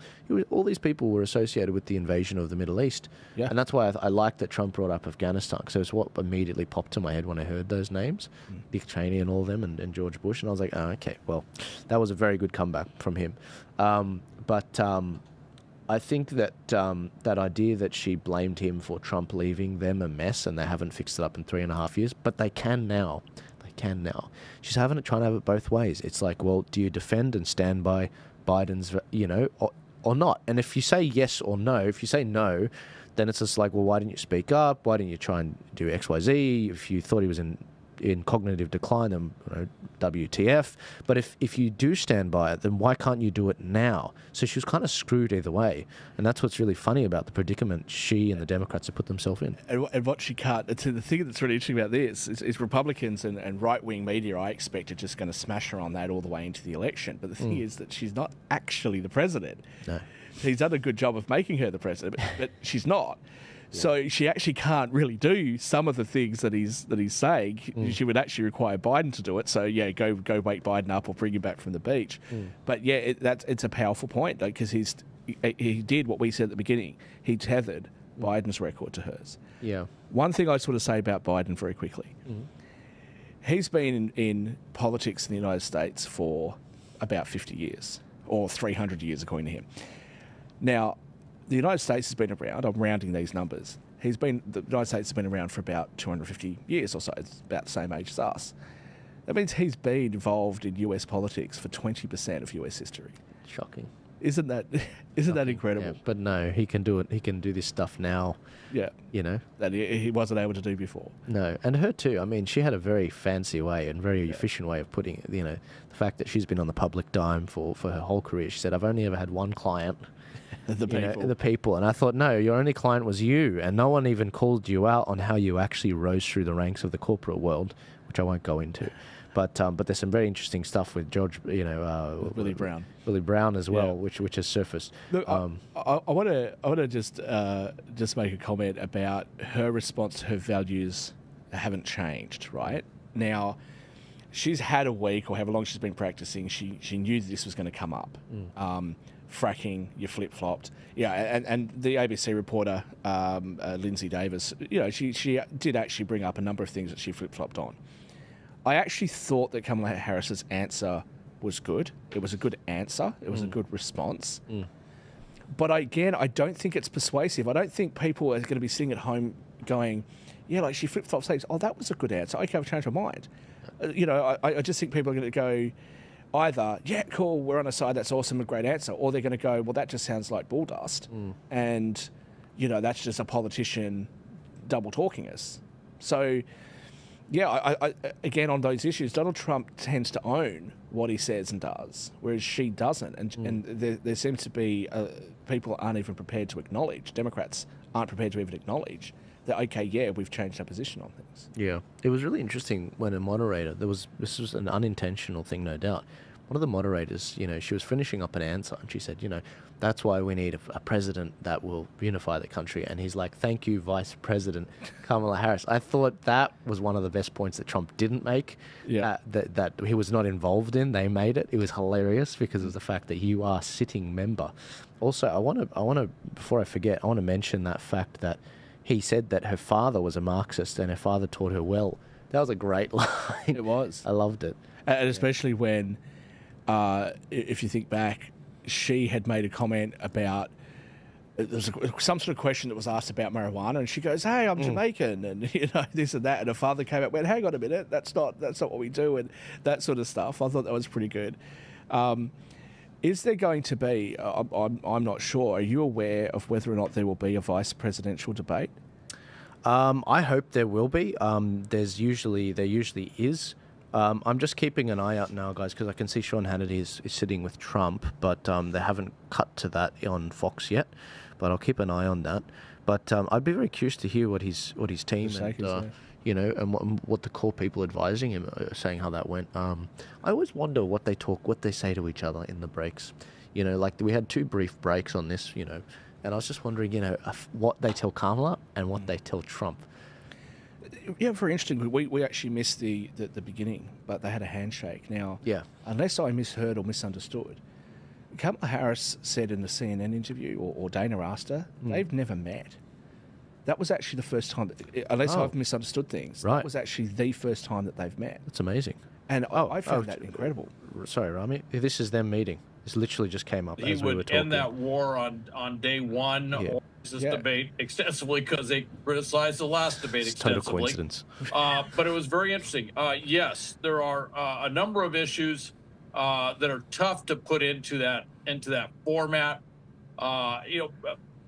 Former President Trump has said that he would end that war on day one, or he would end it before he steps into office, depending on which speech you've heard. Somebody must have told him. I know this is going to sound really petty. Ukraine has come back and said, look, this thing is not going to end. Even Russia. Yeah, they can hear us. Yeah. This is going to sound really petty. Yeah. It really doesn't make a difference, but somebody must have told him what I said at the time. Yeah. When he came out with Biden, when they didn't do the handshake, Biden comes out and waves at nobody and that sort of stuff. Waves at nobody. And then Trump comes out like some bloody cowboy with his jacket open and all this sort of stuff. I'm like, Trump, you're supposed to look presidential. What are you doing? Yeah. Here he came out. I thought he looked a bit more suave. He had his jacket buttoned up. He did the handshake, all that sort of stuff. I just thought from both of them. And actually, I think Kamala Harris looked pretty good. Yeah. I think it worked well last time with Biden because it wasn't just when he got on the stage, but more importantly, when he got off the stage. You remember that footage from inside where Biden had to slowly be helped off, but he just walked off. Trump walked off like a boss. Now, I was actually talking to friends of mine in America live, and they didn't know that Jill Biden actually took him off the stage. They didn't know that. I was like, but it's on the feed. And they're like, our feeds have ended. We could see it in Australia. So I actually switched over to my VPN and rewatched the same thing, and it was cut. And it wasn't until it came out in the media when you started to see the footage in the US. And I was like, wow, like Americans must be, when they hear things like that, they must feel so lied to and so betrayed by their media. Yeah, especially when the little old Australians are sort of like, no, you guys, I have more truth than you. And then you show them with the receipts and it's like, crap. I've got friends of mine that actually watch Sky News here a lot because they think that Sky News actually tells them stuff about America that American TV doesn't show them.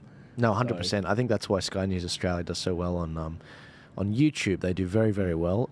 It is a curious thing that they don't get more strikes, if I'm being honest, because I do talk about some of the very similar things that they do, and I've had 2 or 3 accounts get nuked. But maybe Rupert Murdoch sorted it out. But was it them or I think it was them that they got a strike for comments about the vaccine and COVID. That later on turned out to be true. That's right. That's right. It was Alan Jones and it was Alan Jones and it was Craig Kelly, and they ended up losing. I mean, Craig was never invited back again, and Alan eventually lost his job. But they got a 1-week ban as a result. And by the way, anyone that knows anything about the internal workings of Sky News, they heavily rely, as that part of their business model, on monetization. Okay. So they freaked out because they can't lose their YouTube. And at the same time, they were staring down the barrel when, in that year when it happened, 2021, they were staring down the barrel of a Rupert Murdoch Royal Commission, and they had people like Kevin Rudd going after them, and they needed to tone it down, just put it down for a second because, these things will go away, but, and so they used that as an opportunity, to get rid of Alan, to get rid of, and they'll say, look, we didn't get rid of Alan Jones, that's a fact check false. You gave him a different slot and you put Piers Morgan, of all people, in that slot. I don't mind Piers Morgan, to be honest, but he's all right. But I got to say, Rita Panahi does that, Lefty's losing it. I think it's great, and I don't think they've got the equivalent kind of show in America, like not on a mainstream thing. So, but yeah, look, I'll repeat everything I said there. I don't think that anything that happened there will be enough to change the election. So I'm surprised that the betting markets have changed, not the polls. Do you think that the US election, because we're all, we all sort of go through the same sorts of issues. We have some issues here in Australia. Do you think that Trump winning or not winning would affect potential, a potential election here? We're talking about having elections soon. There's a bit of unhappiness with Albo at the moment. It depends. I think people are understating. I think the Patriots get it. Actually, I think Americans probably generally get it more than most people here. And I'm not saying you, I'm saying most people here. I think that the impact that the American election is going to have on the world is unclear. And when I say unclear, I'm not saying like the range of possibilities between this and this. I'm saying it's between this and this. And the future does hang in the balance. The idea that when America sneezes, Australia gets a cold, we're going to see some serious economic implications for everything in Australia as a result. And I hate that because I'm a big advocate of telling people that, not just pick yourself up by your bootstraps, but there are some things that are genuinely out of your control. All you can do is abide by those stoic values and deal with the cards that you've been dealt and play them as best you can. But at the same time, there are major things, there are major problems, there are major solutions as well that are coming out of America because we personally don't have enough billionaires or millionaires to fund them. And Americans do generally have a much better per capita. They do tend to be more philanthropic with regards to how they put their money out there. And so when I see the freedom movement over there, for lack of a better word, it's probably a lot better equipped there, but they are exporting a lot of problems. A lot of our main problems are coming out of America, are like our Stripe account being cancelled with the tour previously, or even our social media getting nuked, and there's no recourse for us. Whereas in America they do have recourses, they are building their own platforms, which we're benefiting of. So look, it's hard to state the significance it could have. In terms of election significance, of course it's going to affect our elections if it's Trump or Kamala, and the range of possibilities are that big. And we see a situation where Biden is, Albanese, our Prime Minister, is in a better position or weaker position. It might even be why he goes early or waits a bit longer. But at this stage in time, it looks like he's going to run the clock down to May next year.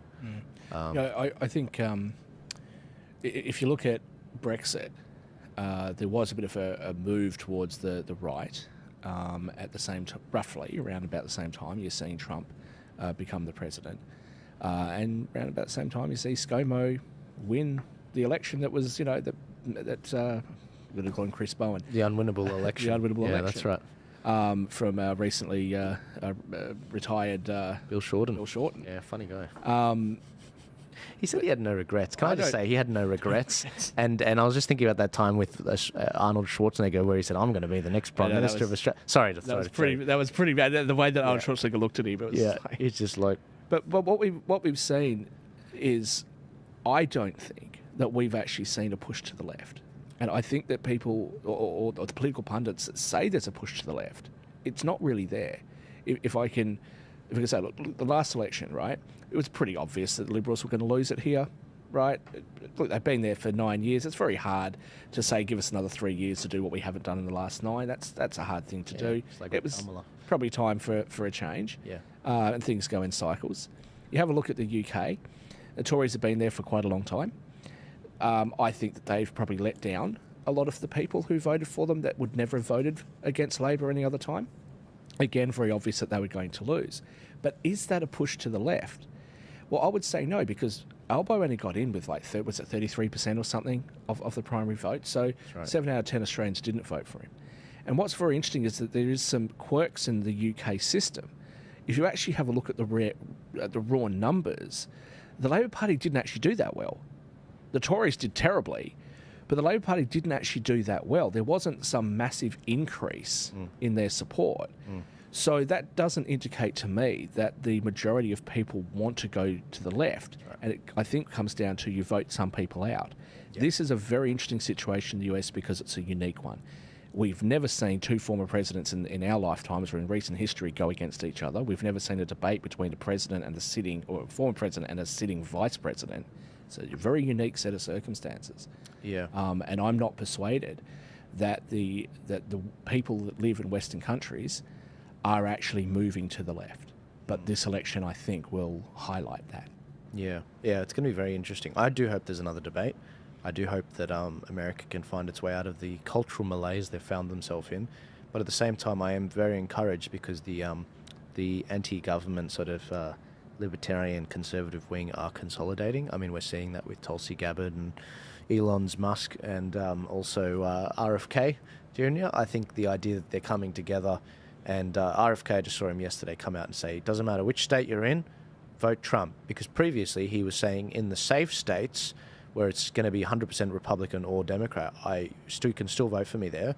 And in the swing states, vote Trump. He scrapped that now. He said, it doesn't matter what state you're in, I'm telling you to go vote Trump. And so it's going to be very fascinating to see how that pans out.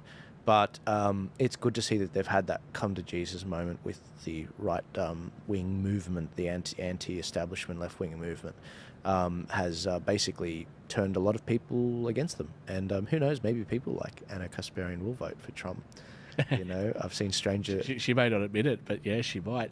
Can I just come back on something? The left-wing anti-establishment movement, I find that fascinating because, you know, I'll just do very quickly, just want to acknowledge that for them in America, it's the 10th of September, but everywhere else in the world, or certainly most of the world, it's the 11th. So it's the 23rd anniversary of September 11.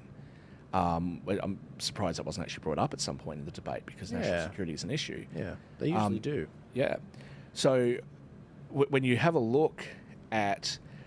I've actually completely lost my train of thought, I'm afraid. I'm sorry. So you were talking about the fact there's the 10th over there, 10th of September.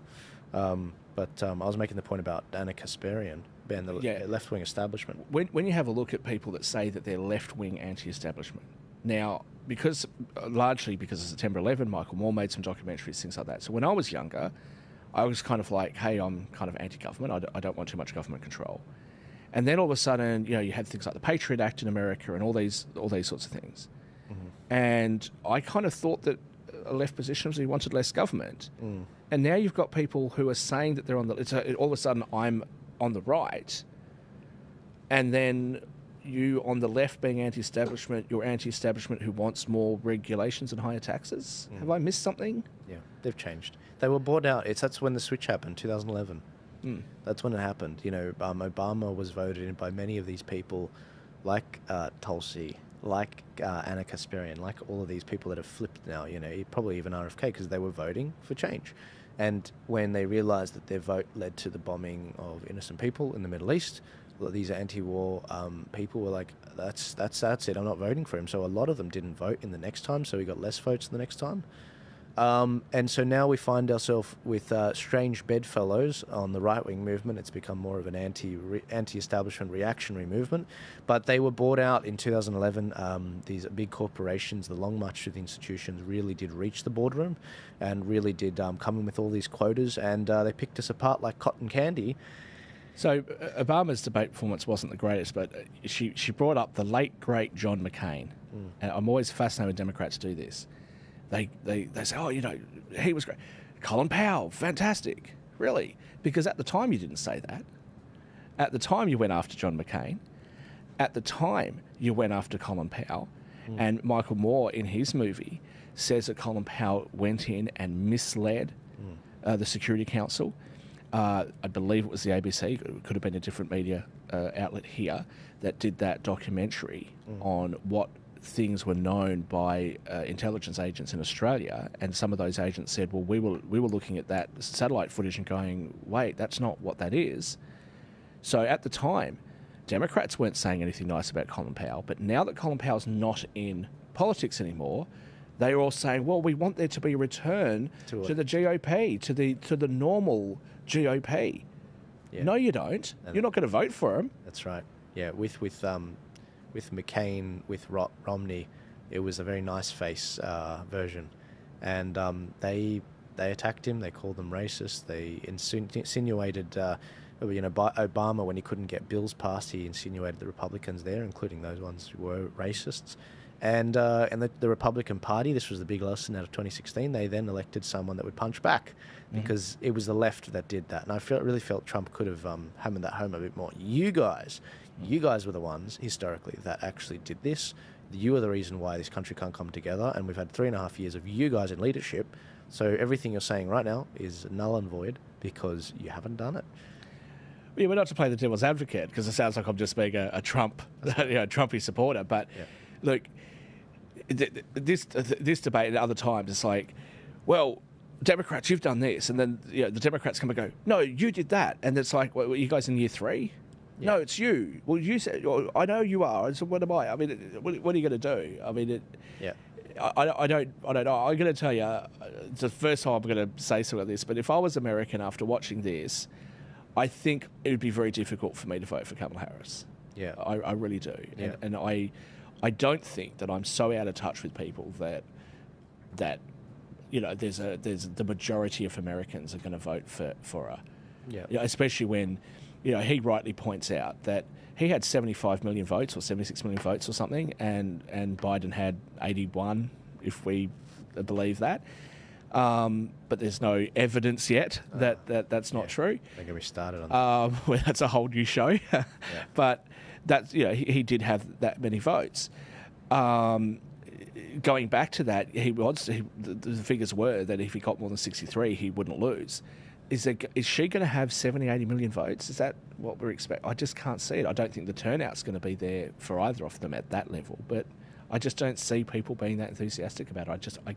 Unless I'm missing something with everything that you've said, that you didn't think it was that great a performance from him, I just don't see him losing votes. Yeah, I really do think that concept I mentioned earlier is going to come in. They're going to vote the government out. No one liked Biden. It was within a few months he had the whole country against him, even the left-wingers, are against him, especially now on the Palestine stuff, because they didn't vote him in. They voted Trump out. And and that's not, doesn't count for nothing. Obviously, I have my questions around the legitimacy of the 2020 election and the fact that they didn't actually play out the whole process and the four, just different types of discrepancies that we saw. But the idea that Kamala and Biden didn't say, yeah, look, no, we should do it. We need confidence in democracy, and I just want them to espouse the values they said on the stage. That's it. But they won't do it. They're gaslighting people. I actually don't. I actually hope that Kamala doesn't follow the values that she's espoused on the stage, giving $25,000 grants and all this sort of stuff to new homeowners. But there is another thing that I would say, Donald Trump, we know what he's going to do, right? It's predictable. And, we've already seen him. Kamala Harris, we haven't. So what do we know about Kamala Harris? She's been out there saying, right up until the last possible moment, that Joe Biden was great. He's alert. He's the last one in the room. He's smart. He's energetic, right? Karine Jean-Pierre. his staff have problems keeping up with him. That's stuff that was used to be said about Donald Trump. Now all of a sudden, and the gaslighting. No, he didn't fall down the stairs. The wind blew him over. I mean, I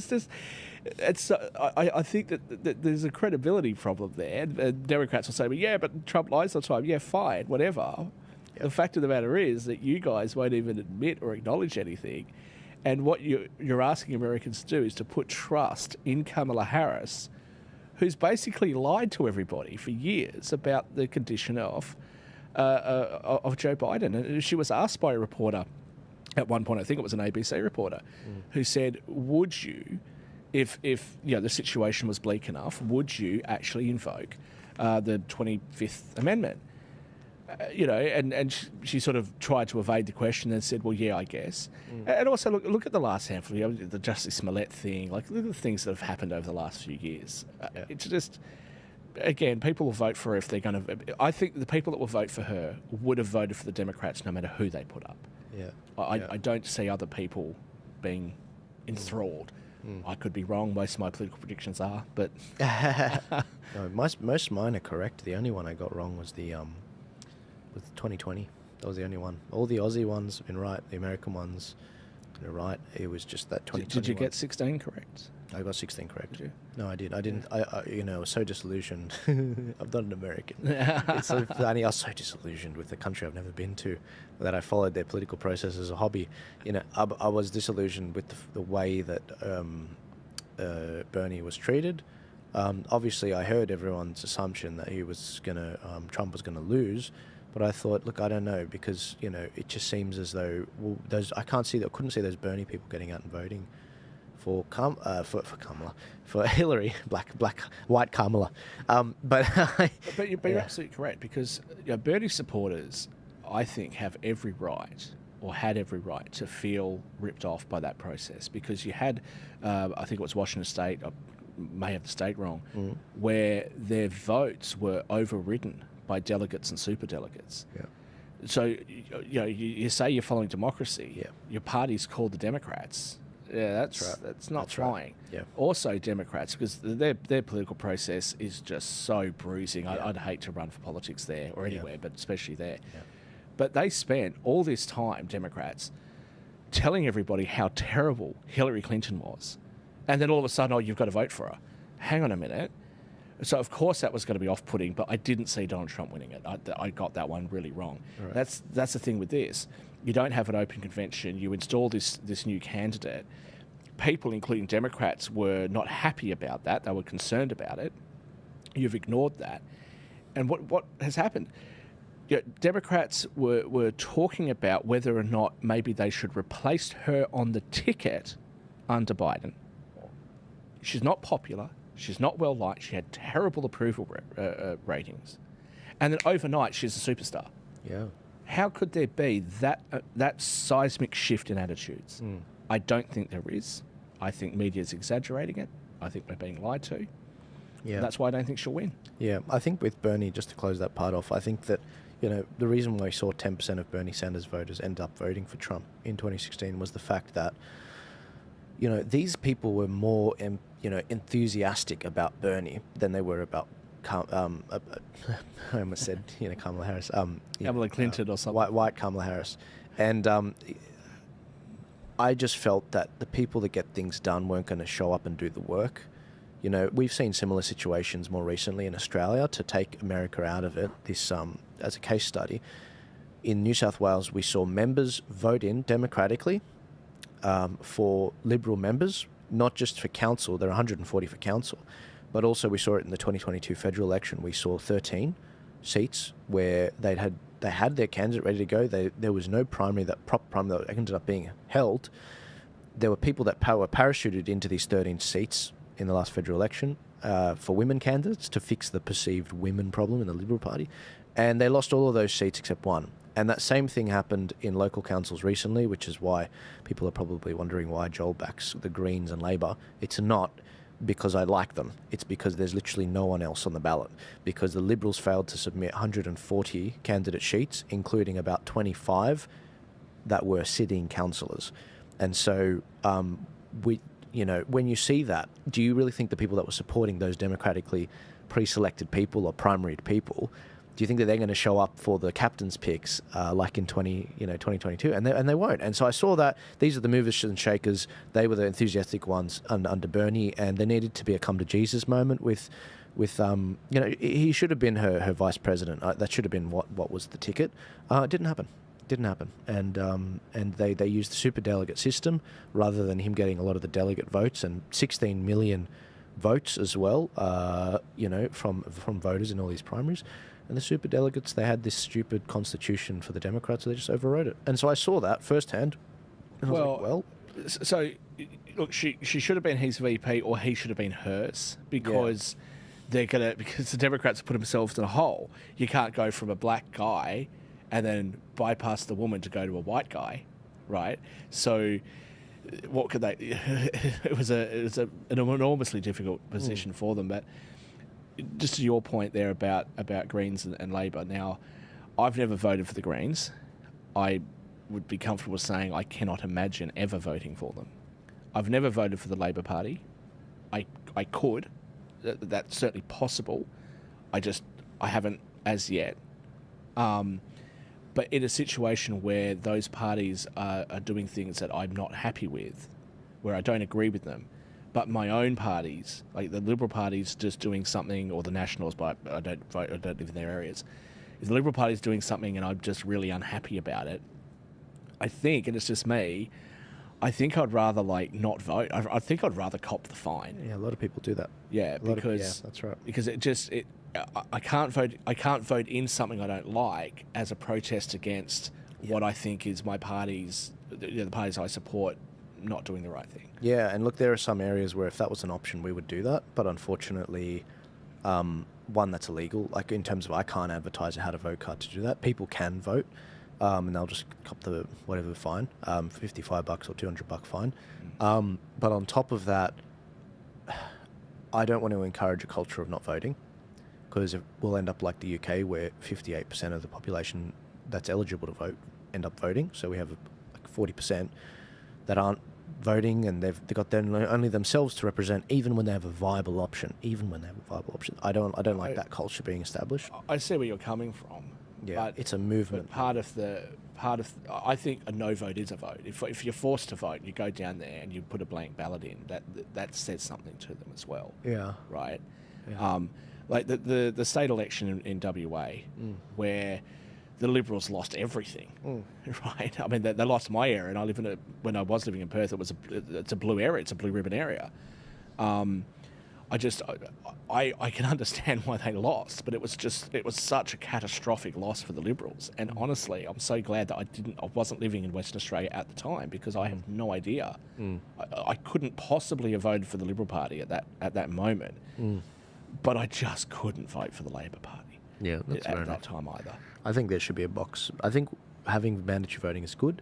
I think there should be a box, at the very bottom, which says none of the above, so that we can register that properly and people don't have to get fined as a revenue-raising thing. Yeah. But I think the system we have here is very good, because I think it's a very bad situation to have what's happened in the UK. Now, we probably can't really answer this question, but if you did have such a box, what would you do? Because I would dare suggest, this is my take on things, that people are so unhappy with politics on all sides. People are saying around the world that they feel like they're politically homeless. If you did have a box that said no candidate, right, I don't want any of them, I think the overwhelming majority would actually tick that box. I don't think anybody would vote. I think that would force candidates to work harder and actually work for it and be creative and actually not just do what they've always done. I think it needs a shake-up. I think there needs to be, reform, 100%. Yeah, I absolutely agree. Yeah.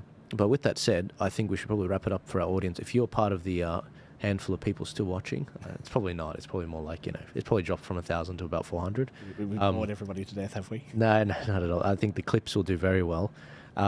If you want to support the show, keep this stream going, please scan that code. It'll take you to the latest episode of the Ark Podcast, but also if you want to donate to support the show, it helps a lot with the actual financing of the show and for the switcher guy and the editor. But also if you want to get your copy of the Light Australian newspaper, we're going to run out very soon of that recent edition 13, which was very well received. And yeah, I'm looking forward to coming back very soon. I mentioned the How to Vote cards. If you're in New South Wales, the How to Vote cards are up. You have until today, till Saturday, to vote in the early elections. You can go to tpaust.com.au, and I've done a full video on that particular explaining the How to Vote cards and how they were made, thanks to the audience. But if you are in Victoria, with your election coming up very soon, I do believe early voting starts in a week. And you have early voting for 5 weeks. The election's not actually until the 26th of October, but there's early voting for 5 weeks, which is nuts, and it's very grueling, and I'm happy I'm not a candidate in that. But we will be doing How to Vote cards for that, as assuming we can get the data. And if you want to help us with that, please do reach out to us at elections@tpaust.com.au. And if you don't like the recommendation that's been made by someone that sent it to us, send me an email there. Let me know how you want to vote and why, and the track record for some of the people. It's not set in stone, and it's a very long early voting period, so there's going to be plenty of time to make it as best as possible to your values. But also, the Queensland election's on the 26th of October. I think there's 1 or 2 weeks of early voting up there. And the ACT election, if you want me to do How to Vote cards for there, please let me know, because I'm not sure if we should. We do have a lot of people that live there that vote there with our cards, but I just want to double check, because we will need the data to do that for their state election. But other than that, Shakeel, I want to get you back for the the presidential election on November 5th, America time, so that we can actually dissect exactly what is going on. I think live streams like this are critical, because it tells us exactly what happens on election night. It'll probably be a long one, so we're going to have a lot of people cycling in and out, and it'd be great to have at least you as part of that cycle. I think we need popcorn and something to drink, a whiskey. Something heavy. Because it's going to be one interesting night. 100%. And one thing that's to our advantage is we start at 11 a.m. Sydney time, East Coast. So that allows us to actually, go longer than perhaps the Americans. I know Charlie Kirk did like an 18-hour stream, which was nuts. But anyway, guys, apologies if I seemed a bit low energy today. I was just in Canberra, and I've been traveling for about 2 weeks.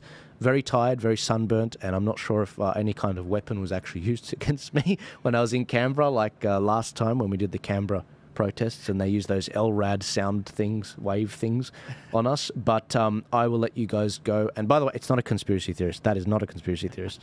You should watch Malcolm Roberts talking to the head of police in the ACT, and he actually questions him on it, and they did end up using it. I took photos and videos of it. So I'm going to let you guys go. God bless you, and I'll see you likely on Friday, but maybe next week for the next episode. I might have Augusto Zimmerman flying in from WA, Professor Augusto Zimmerman, on Friday for midday, but I may not release that till early next week. But anyway, thank you so much. God bless you. Have a good one, and thank you for supporting the content.